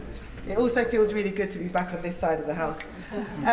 Chancellor, the annual accounts for the Department of Health and Social Department showed that there was £9.9 billion spent on PPE has been written off. Does the Chancellor agree that we could claw back this money through the COVID Corruption Commissioner? And we could possibly use some of that money to eradicate child poverty? I thank my honourable friend for that question. It is a source of huge shame that the previous government wears for spending billions of pounds of taxpayers' money on contracts in a VIP lane and on PPE that was never used, and in some cases has literally gone up in smoke and been burnt. That's why we are appointing a COVID Corruption Commissioner, because that money belongs not in the pockets of Tory donors, but in our public services, and we will do everything within our powers to get that money back. Thank you, Madam Deputy Speaker. Last week, the Health Secretary stated that hospitals with reinforced autoclaved aerated concrete are at the top of my list of priorities. If the new hospitals programme is delayed via review, that means along with it will be the rebuild of the 5 RAC hospitals, not part of the 40 referenced. Without avoiding the question with a soundbite, what reassurances can the Chancellor give that we will break ground on any of the new RAC replacement hospitals, and specifically Hinchingbrook Hospital in my constituency of Huntingdon, during this Parliament? Chancellor. Well, the honourable gentleman should blame the previous government for not funding commitments that they made. But my right honourable friend, the Health Secretary, will meet all people affected, including those affected by hospitals with RAC problems, as soon as possible, because we recognise, I personally recognise as a Leeds MP, the importance of new hospitals and ensuring that our hospital estate is fit for purpose. But we cannot spend money that we don't have. Yeah. Mark Ferguson. Thank you very much, Madam Deputy Speaker. The Shadow Chancellor said the books were open and the Office for Budget Responsibility had audited the government's figures shortly before the election. However, the chair of the OBR has today published a letter confirming he intends to launch a review into the preparation of the March forecasts, and that we were made aware of the extent of these pressures at a meeting with the Treasury only last week. Perhaps the Chancellor, perhaps I'm only new here, Madam Deputy Speaker, can inform me how to get the Shadow Chancellor to correct the record. I thank my honourable friend for that question. The OBR have just published a letter where, as my honourable friend said, that letter says, we were made aware of the extent of these pressures at a meeting with the Treasury last week. He goes on to say, if a significant fraction of these pressures is ultimately accommodated through higher DEL spending in 24-25, this would constitute one of the largest year-ahead overspends against DEL forecasts outside the pandemic years. This is incredibly serious, and it's why today I came to this House to set out the £22 billion overspend compared with what the government set out at its previous budget. I think that this letter from the Chair of the Office for Budget Responsibility can leave no one in this chamber under any doubt about the seriousness of the situation. Madam Deputy Speaker, thank you very much. And can I thank the Chancellor for her candour and her clarity today. There will be many residents and patients at Frimley Park Hospital in my constituency today who are surrounded by a forest of acroprops holding up rack-riddled roofs, who will be deeply anxious at the Chancellor's announcement today. Can she recommit herself to the Secretary of State for Health's commitment last week to prioritise spending, where possible, on those rack-affected hospitals? And to bring some comfort and clarity to the patients and indeed the staff at Frimley Park Hospital. Thank you very much. Chancellor. I fully understand the concerns of the right honourable gentleman, and I know that during the election campaign, like so many members across the House, he would have campaigned in good faith, believing that the money was there. I can say in all candour today, the money was not there for this hospital programme, and I apologise, although it's not my apology to make, on behalf of the party opposite, for the state of the public finances that they have left for us to sort out. But my right honourable friend, the Health Secretary, will meet with you and everybody affected by this so that we can do whatever we can to make sure that we can get these hospitals in the condition that your constituents, and so many of our constituents, rightly expect. Polly Billington. Thank you, Madam Deputy Speaker. Can the Chancellor confirm that despite the Conservatives' failure to set aside money for their transport commitments, Labour's plan to modernise our transport network, vital for my community in East Thanet, will deliver a unified rail system, which means we can deliver more for passengers and for local communities? Chancellor. I thank my honourable friend for that question. And we had to make difficult decisions today to cancel road and rail infrastructure projects. These aren't decisions that we wanted to make. But if the money isn't there, we can't go ahead with these projects. It's as simple as that. The money has got to be there. The sums have always got to add up, because I will not make the mistakes of the previous government and of Liz Truss in crashing the economy, sending interest rates and mortgage rates spiralling for our constituents. That's why I've had to take the action that I've taken today, to get a grip on public spending, to get a grip on public finances. I make no apology for that, but I do recognise the damage that it does to so many constituents with projects that they had expected to be happening. Sir Desmond Swain. When her legislation enables illegal entrants to leave their current accommodation, where will they go? Chancellor. Well, under the previous government, no applications were being processed, and so nobody was being sent home. We will process those applications, and we will send people who have no right to be here back home. Fred Thomas.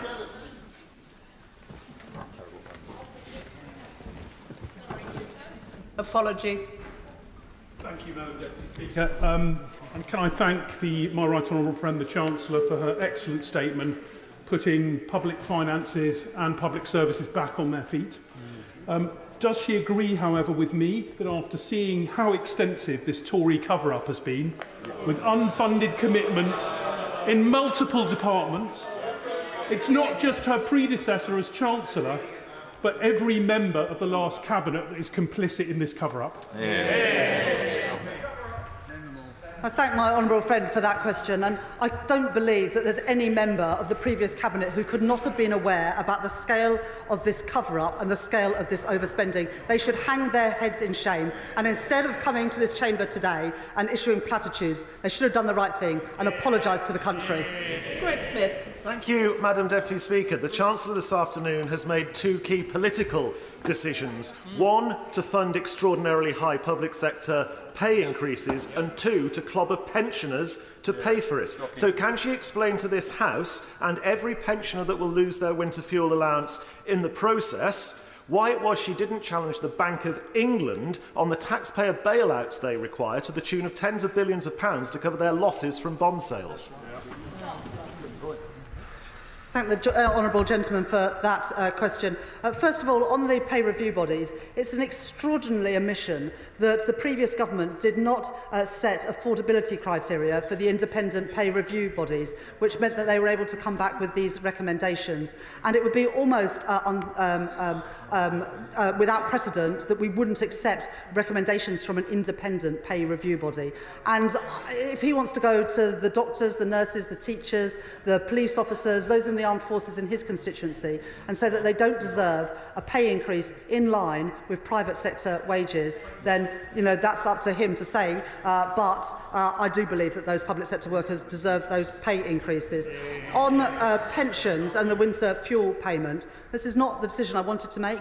It's not the decision I expected to make. But we had to make in-year savings, which is incredibly difficult to do. But without doing that, we would put in our public finances at risk. We are ensuring that everybody who's entitled to pension credit, the poorest pensioners, continue to get the winter fuel payment. And indeed, we will work with the Department for Work and Pensions, with local authorities and with charities to boost the take-up of pension credit. Rachel Maskell. Madam Deputy Speaker, and welcome to your place. Can I thank my right honourable friend for her forensic approach to looking at the nation's finances. As she digs deeper, she will see that York, the city I represent, is at the bottom of many of the matrix for the funding formulas. Will she, by the budget, look at the funding formulas so we can see the distribution of funding? The last government handed out for pet projects much of the money that she is trying to get control of now, but will she look at how that's distributed across the country too? I thank my honourable friend for that question. I know particularly around flood defences, there are many great needs in the constituency of York that she represents. These decisions, though, will all be made at the time of the spending review. Josh Babarindi. Thank you, Madam Deputy Speaker. Residents of Eastbourne will be outraged to learn that the Conservatives' promise of a brand new hospital for our town was not worth the paper it was written on. Eastbourne deserves better. Now, underinvestment has consequences, and at the moment, Eastbourne District General Hospital is closed for births due to this underinvestment, and it has been since December. It needs investment, so will the Chancellor confirm that her government will invest in midwives, doctors and nurses, as well as hospital buildings, to protect local services there and across the country? I thank the honourable gentleman for that question. I can see on behalf of his constituents the frustration and anger that he feels that the previous government have let his constituents so badly down by not funding these hospitals that they promised. I can commit that my right honourable friend, the Health Secretary, will meet with everybody affected by this.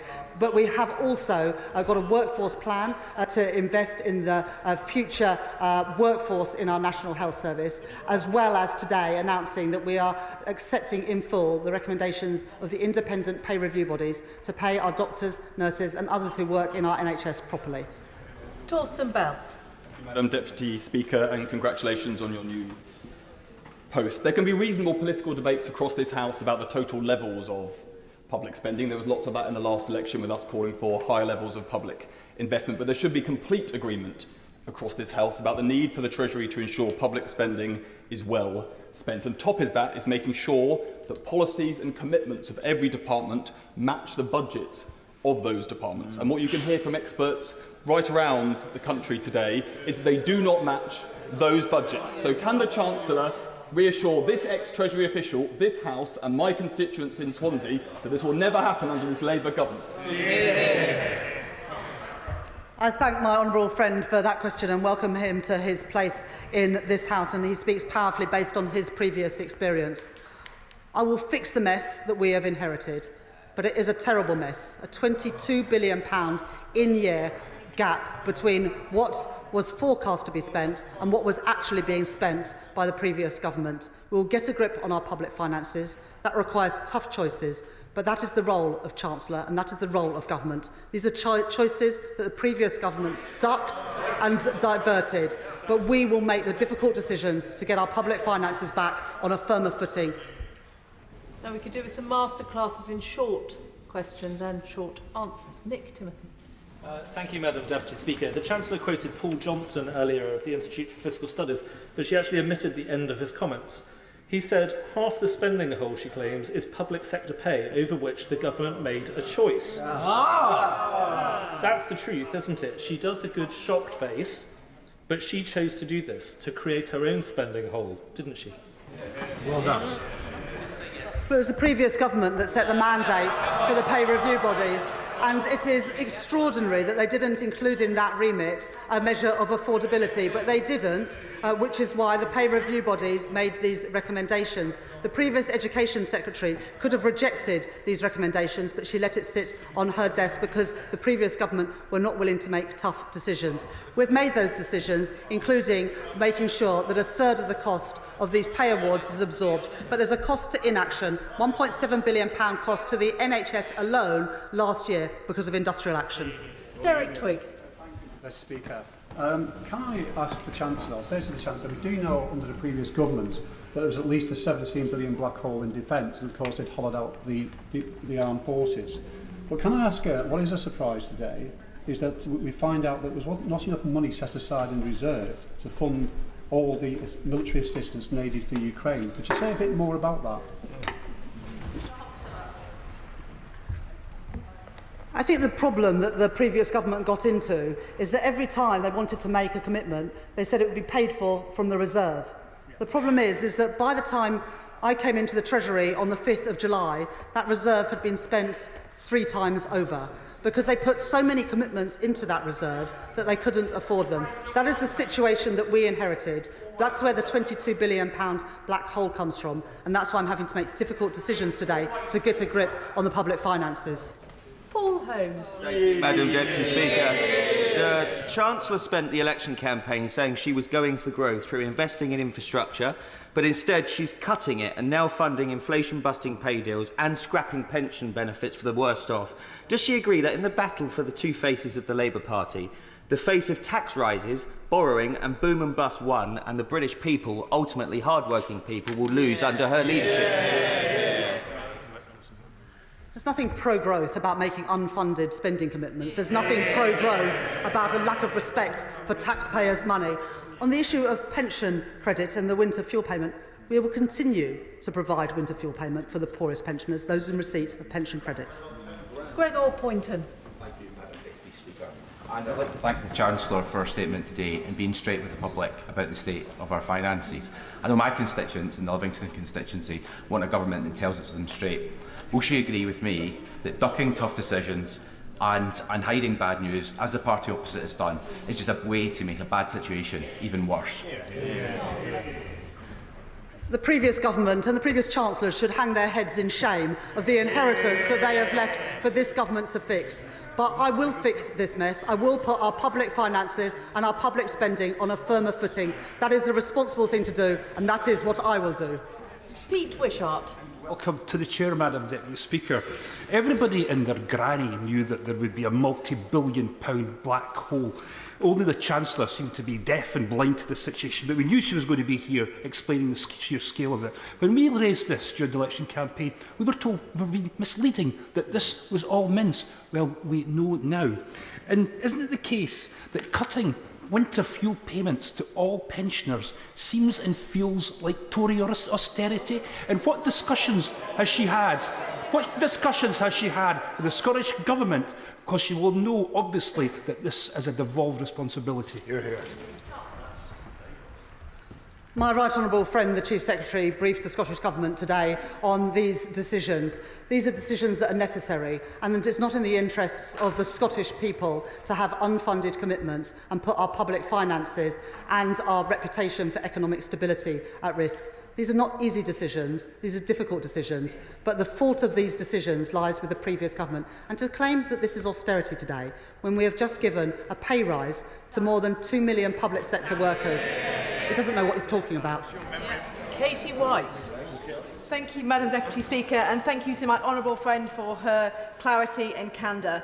After 14 years of sluggish growth, low living standards and then a cost of living crisis, how callous is it that the Tories went into the election asking for another 5 years of power with a manifesto of false hope, undeliverable promises, with no mentions of the numerous black holes she's now uncovered? What will the Chancellor do to instead offer my constituents of Leeds North West some real hope? I thank my honourable friend for that question, and very pleased to have her as a constituency neighbour in Leeds. My honourable friend is absolutely right.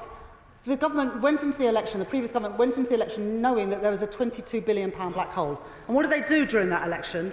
They made more unfunded spending commitments. They made more unfunded promises about tax that they knew they could not keep.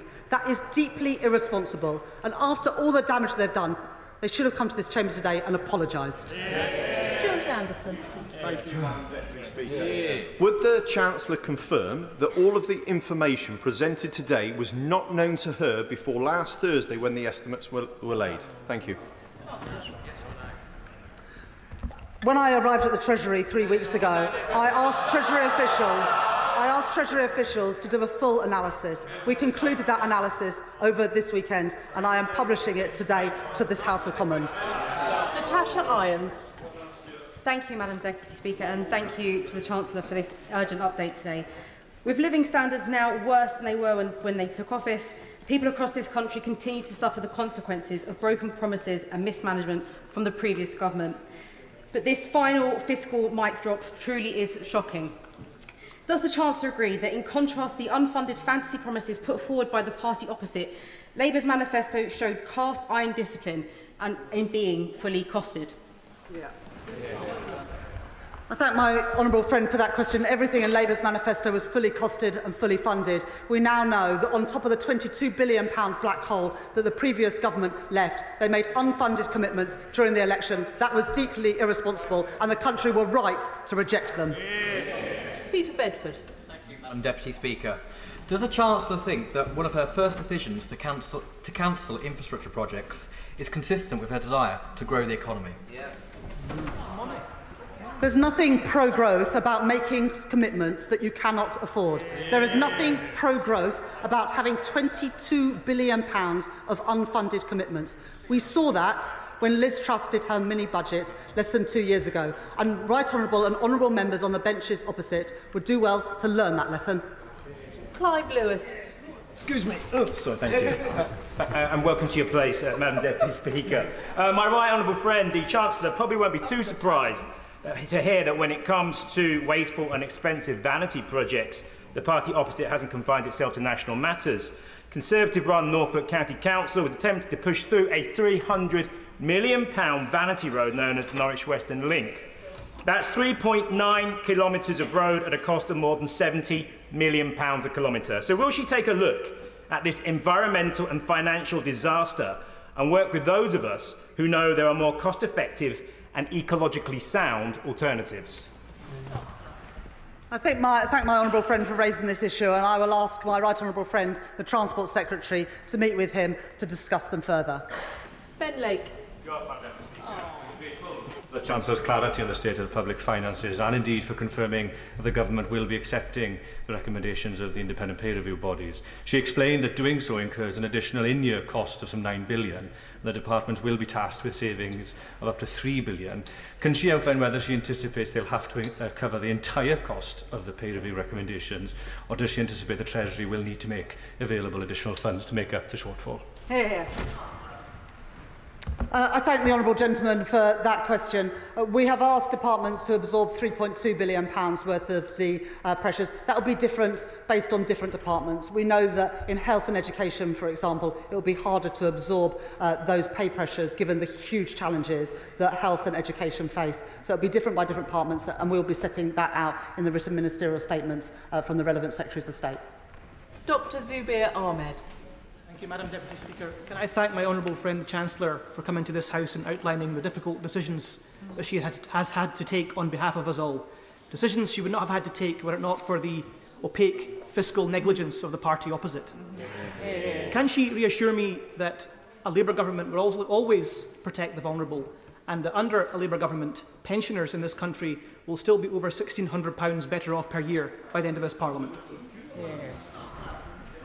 I thank my honourable friend for that question, and we were determined to protect the most vulnerable, which is why we made the decision to ensure that winter fuel payment would still be paid to the poorest pensioners on pension credit. But more than that, we will work with local government and with charities to increase the take-up of pension credit so that everybody who deserves the pension credit gets it, and with it, the winter fuel payment.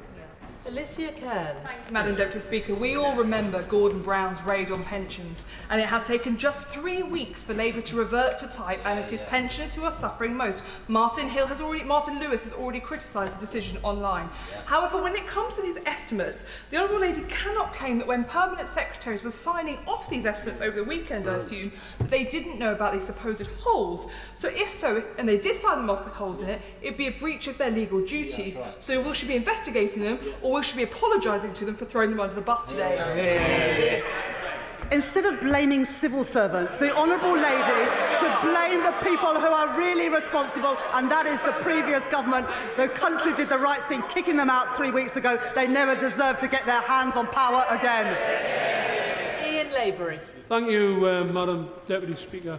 During the last Parliament, the government paid substantial amounts to the train operating companies to make good the losses during a prolonged period of industrial dispute, causing mayhem, causing chaos to the general public. At the same time, the train operating companies paid huge dividends. They also paid the executives massive increases in bonuses. Can my right honourable friend say how much this actually cost the British taxpayer, and can she ensure that this never, ever, ever happens again? Yes, on page 5 of the Fixing the Foundation documents that we published today, it sets out the pressures on public spending on rail services, pressures that have emerged on rail finances, primarily due to weaker than expected recovery in passenger demand, as well as the cost of industrial action, has led to a pressure of £1.6 billion in this financial year alone. Christine Jardine. Thank you very much, and I'd also like to welcome Madam Deputy Speaker to her chair. Much of what the Chancellor says I welcome. No fresh income tax, national insurance, the VAT. But I'm sure the Chancellor will recognise the concern that many pensioners, particularly in the coldest areas of the country, will be feeling at her announcement of the withdrawal of winter fuel payments. And although she's saying that she will work on, bringing more people forward, encouraging people to sign up for credits, can she tell us how she's going to do that, if she's also going to cut the government communications budget? Well, thank the honourable lady for that question. There's a couple of things that we're committed to do. First of all, a pension credit and housing benefit are due to be amalgamated. The previous government put that back. We will bring that forward. And we know that take-up of pension credit will increase when it is merged with housing benefit. That will make an impact in terms of ensuring that people get the money that they are entitled to. But we've also committed, as elderly people's charities have asked, for central government to work with local government to better identify people who are entitled to pension credit but aren't today claiming it. We want to make sure that everyone who's entitled to pension credit gets it, and with it the associated winter fuel payment. Joanna Baxter. Thank you, Madam Deputy Speaker. Can I ask my honourable friend, the Chancellor, if she agrees with me that one of the key failures of the previous Conservative government over the last 14 years was their failure to grow the economy? And does she agree with me that it's that lack of growth which meant that their government simply did not have the money to do the things which they nonetheless committed to voters in this country to do, and therefore why we should take no lessons on trust and credibility from the party opposite? I thank my honourable friend for that question. If our economy had have grown at just the average rate of the OECD economies these last 14 years, our economy today would be worth £140 billion more. That would be worth £5,000 for every family in Britain, and would mean an additional £58 billion for our public services without increasing a single penny in tax. That shows how important economic growth is, which is why getting our economy growing is the #1 mission of this government. David Simmons. Well, thank you, and welcome to your place, Madam Deputy Speaker.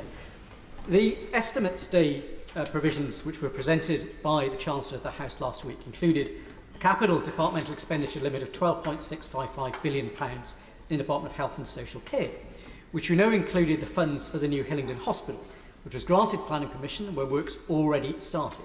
So can I ask the Chancellor of the Exchequer, does she stand by what she told the House in the Estimates Day debate, and on which we all relied when casting our vote? And can she therefore assure my constituents that that hospital project, which was fully budgeted for and where work has already started, will be delivered by this government?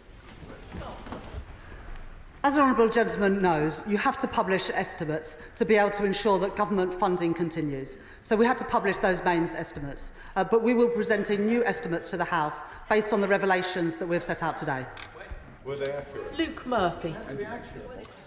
Thank you, Madam Deputy Speaker. Can I express the anger that many of my constituents will be feeling, not just about the economic mismanagement and litany of broken promises of the party opposite, but the complete failure to be transparent, both with them and the British public at large? And can I ask the Chancellor what she has to say to the party opposite about the way they behaved in office? I thank the honourable gentleman for that question, and we've been now in the chamber for 1 hour and 40 minutes, and we have not had a single apology from any member on the benches opposite. They should have come to the chamber today and apologised. They have not done that. The country kicked them out of office 3.5 weeks ago, and we can tell why. Lucy Rigby. Thank you, Madam Deputy Speaker. Can I point out to certain members in the parties opposite who might question the difficult decision the Chancellor has taken to restrict the winter fuel payment to those on pension credit? This has been put forward by the Conservatives and the Lib Dems in recent manifestos, and the Scottish Government's own anti-poverty advisory body has stated that the instrument as it stands, and I quote, is extraordinarily poorly targeted as regards addressing poverty. So does the Chancellor agree that whilst difficult, this decision is a sensible step towards fixing the huge Tory black hole in our public finances? I thank my honourable friend for that question. None of the decisions that we've made today were easy. None of them were decisions that I wanted to have to make. But leaving unaddressed a £22 billion in-year hole in our public finances was not an option. We saw what happened when a previous Prime Minister and Chancellor played fast and loose with the public finances. I will not do that, which is why today I've been honest with this House about the scale of the inheritance we now have to deal with and the necessary decisions, including on winter fuel payment, that I've had to take today. Alberto Costa. Thank you, Madam Deputy Speaker. Richard Mitchell, the Chief Executive of Leicester Hospitals, has emailed me only a few days ago asking for a meeting about the new hospitals programme. Now, putting aside the politics to this, would she help arrange a meeting with Labour and Conservative MPs of Leicester and Leicestershire to discuss this matter alongside the Chief Executive of Leicestershire Hospitals? I thank the honourable gentleman for asking that question, and my right honourable friend, the Health Secretary, has agreed to meet with all MPs affected, and of course he will also be talking to people who run our health service to make sure that we can put right the mistakes made by the previous government. Anna Sabine. Madam Deputy Speaker, constituencies across the South West, including my own, have waited years for final confirmation of plans to improve the A303 with a tunnel, a vital piece of infrastructure for our local communities and our regional economy. We now learn that due to mismanagement of public finances by the previous government, those plans are under severe threat. This is a hammer blow to our constituents who have waited so long. Will the Chancellor meet with me, with my regional Lib Dem colleagues and with the local communities who will be affected by this news? I thank the honourable lady for that question, and I understand her frustration and anger on behalf of her constituents that today we had to be honest about the scale of the inheritance we face. There was no money allocated for the A303 by the previous government, despite them saying it was going ahead. That is the state of affairs that we inherited, and I'm sure that my right honourable friend, the Transport Secretary, would be happy to meet with you and colleagues to discuss this matter. Jonathan Brash. Thank you, Madam Deputy Speaker, and can I thank my right honourable friend for outlining the Conservative cover-up this afternoon, for which they should apologise. One of the most shocking things to hear this afternoon is the repeated, constant criticism at the idea of paying public sector workers properly. Can I ask my right honourable friend, with the election of a Labour government, that the days of scapegoating public sector workers on public finances are over? Yes. I know how hard teachers, doctors, nurses, our armed forces, our police officers and prison guards work to keep us all safe, healthy and educated. They deserve the pay awards that we have announced today. And it was the independent pay review bodies that recommended those pay increases. It would be extraordinary not to honour those, and we have honoured them today. Robbie Moore. Thank you, Madam Deputy Speaker, and can I welcome you to the Chair. Madam Deputy Speaker, during the general election campaign, the now new Health Secretary and the local Labour Party in Keighley and Ilkley told my constituents that they were fully committed to delivering the full rebuild of Airedale Hospital in my constituency, one of those hospitals which struggles with aerated concrete, following my efforts to secure the full funds. With millions of pounds now being spent on the project and works well underway, can I seek reassurance from the Chancellor that this new Labour government will not deny my constituents their right for a full new rebuild of the Airedale Hospital? The honourable gentleman say he has secured the funds. He did not secure the funds. The money was not there, which is why I'm having to make this statement today. I share his frustration and anger, but that frustration and anger should be with the previous government who did not fund these schemes. Jake Richards. Madam Deputy Speaker, my constituents will be really concerned about the revelations that the Chancellor has set out to the House this afternoon. Particularly shocking, and I'm reading from her statement, is that the projected overspend on the asylum system, including their failed Rwanda plan, for this year alone will cost more than £6.4 billion. Shocking. Does my right honourable friend agree that instead of chuntering and shouting, a period of reflection would be best serve the Conservative Party and an apology to the country that they've let down? My honourable friend is right that the people of Rother Valley will be shocked and appalled by the gross mismanagement of public finances, including the £6.4 billion overspend on asylum. That is why we are getting a grip of the public finances and public spending to put them on a firmer footing. Kit Malthouse. Congratulations on your ascension, Madam Deputy Speaker. Madam Deputy Speaker, the Right Honourable Lady said she's very keen on transparency. Could she just confirm to the House that she did have extensive access talks with senior civil servants in the Treasury in the run-up to the general election? And it might be helpful for transparency purposes if she could lay the minutes of those meetings in the House of Commons for the rest of the House to understand. But I'm also very concerned about this issue of misleading estimates being laid before the House.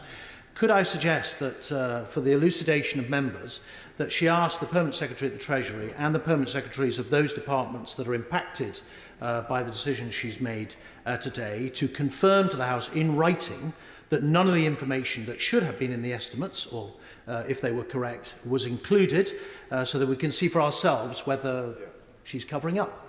That's right. The cover-up was from the benches opposite, and the sooner we get an apology, the better. An apology to the British people. Deirdre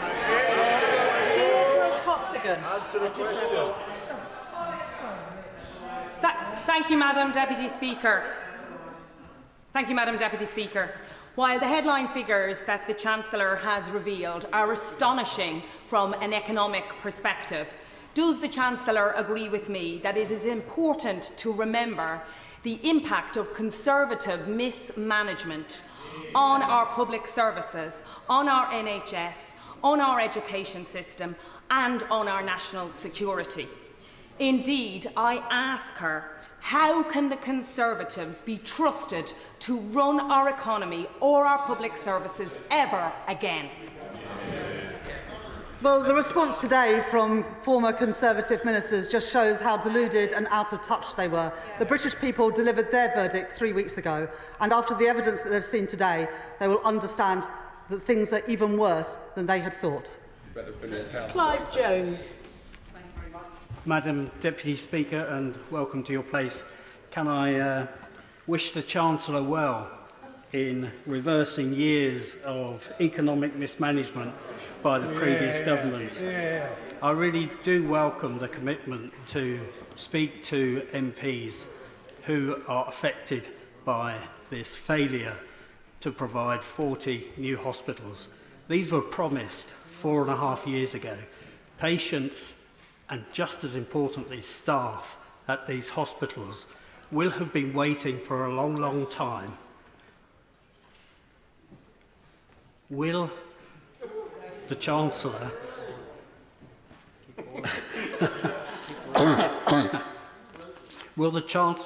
make sure that there is a decision very soon so that we do not have to wait another 4.5 years for the staff and the patients to know what is happening with their hospital? I thank the honourable gentleman for his question, and I share his frustration, anger and disappointment that the promises that were made by the previous government are now turned out to be built on sand. The money simply wasn't there. The decisions that we're having to take today are not easy decisions. They're not the decisions that I want to make, but we have to put our public finances on a firmer footing. That is essential. My right honourable friend, the Health Secretary, will meet with the honourable member and others affected by this as soon as possible to talk through what the next steps will be to make sure that all of our constituents have the public services, including the hospitals, that we rightly deserve. Oliver Ryan. Madam Deputy Speaker, the brass neck of the benches opposite is astonishing. It's astonishing after what we've heard from the Chancellor today. The residents that I have in Burnley, Padiham and Briarfield will be so disappointed to hear of what she's uncovered in the Treasury. This mismanagement that we've heard over the last 14 years, it was to be expected anyway. Does she agree with me that the now Shadow Chancellor should apologise, and if he won't do that, he should resign? I do find it staggering that it's now almost 2 hours in this chamber and not a single member on the benches opposite have apologised for the state that they have left our public finances and our public services in. It's fallen on this new government to address these challenges. We will rise to that challenge, but it never should have been left in this state. Saki Batty. Madam Deputy Speaker, I welcome you to your seat. The Chancellor spoke about the need to lay the estimate. Obviously really important, but the legal duty is not just to lay it, but also for it to be accurate. And the Chancellor, she's right, we've been here for nearly 2 hours, we haven't got an answer to this question. What did she know? When did she know it? Did she know any of the information that she's laid today before the estimates were laid? Please answer the question. I've done more in 3.5 weeks to get a grip of our public finances than the previous government did in 14 years.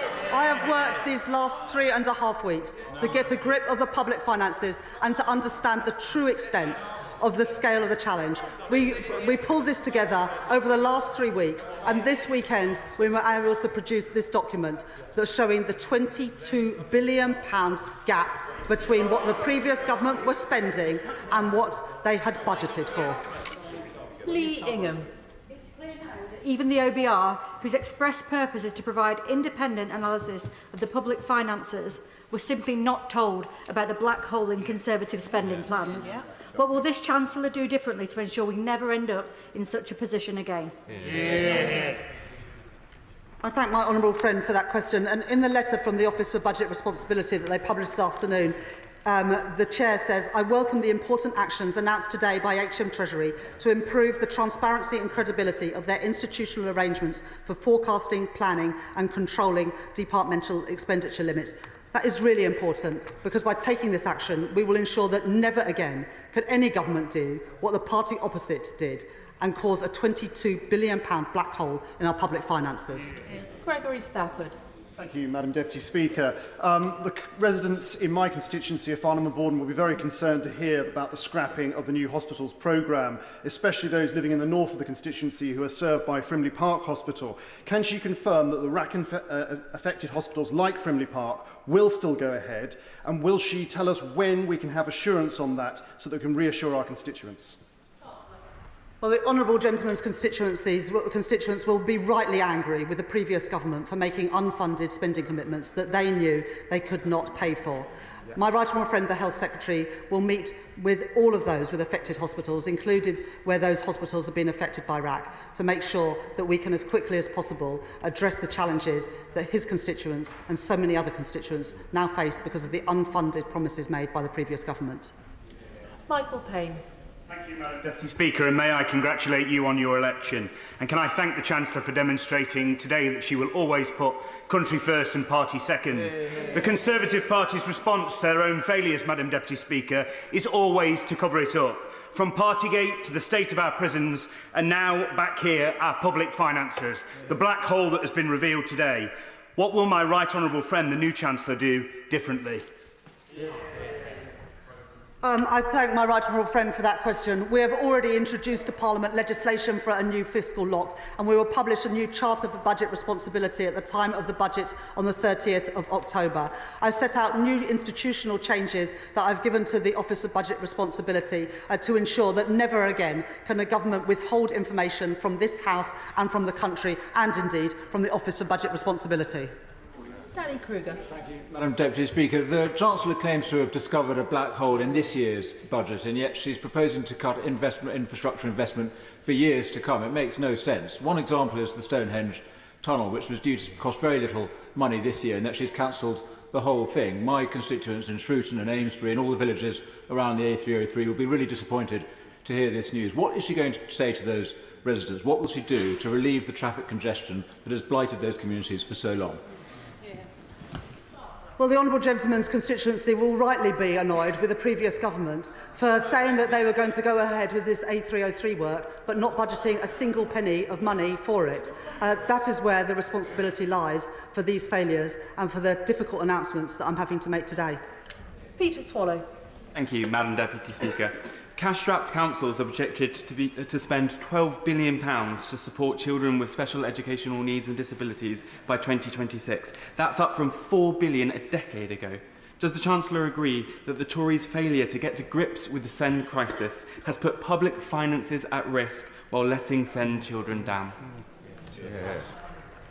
I think every single member of this House will have faced constituency casework, often very difficult casework about young people who are not having their diagnosis on time and not getting the support they need at school. We'll be setting out all of our spending plans and priorities at the spending review later this year. Wendy Chamberlain.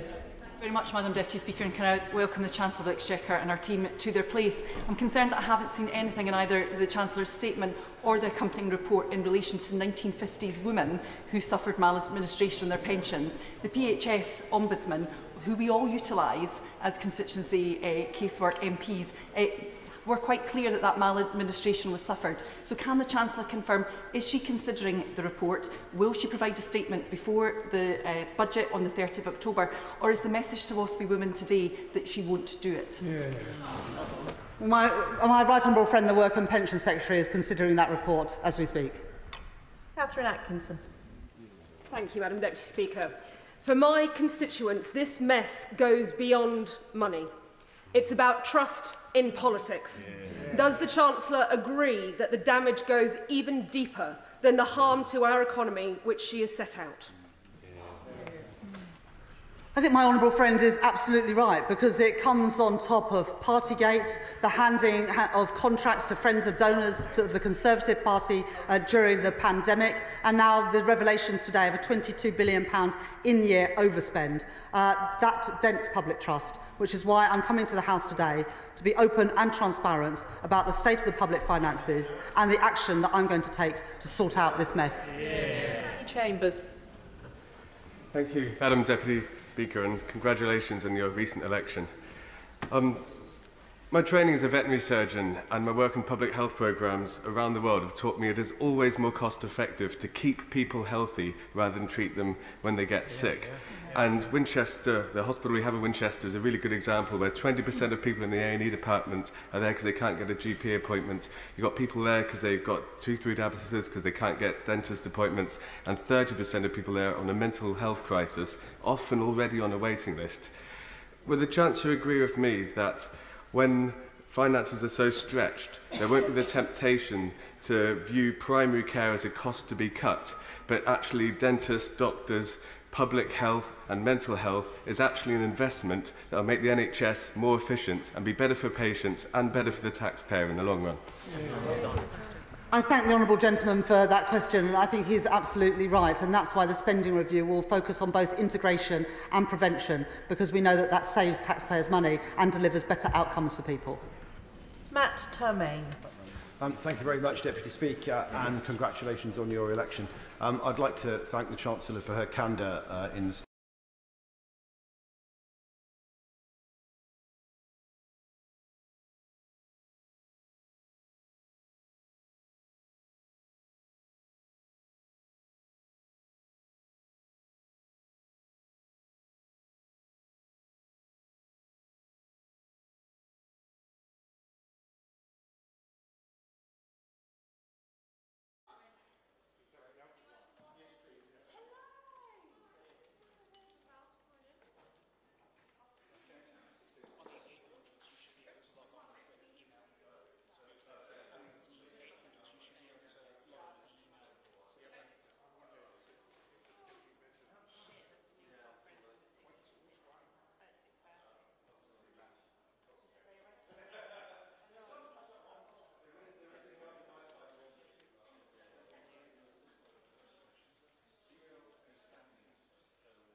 1, 2, 3, 4, 5, 6. You happy with that? Good stuff, guys. 1, 2, 3, 4, 5, 6. Check. 1, 2. Good stuff. Thank you.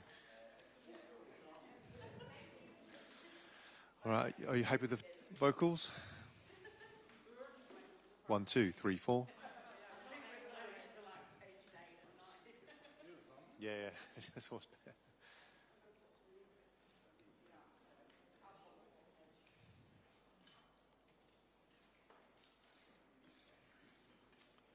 1, 2, 3, 4, 5, 6, 7, 8. Beautiful.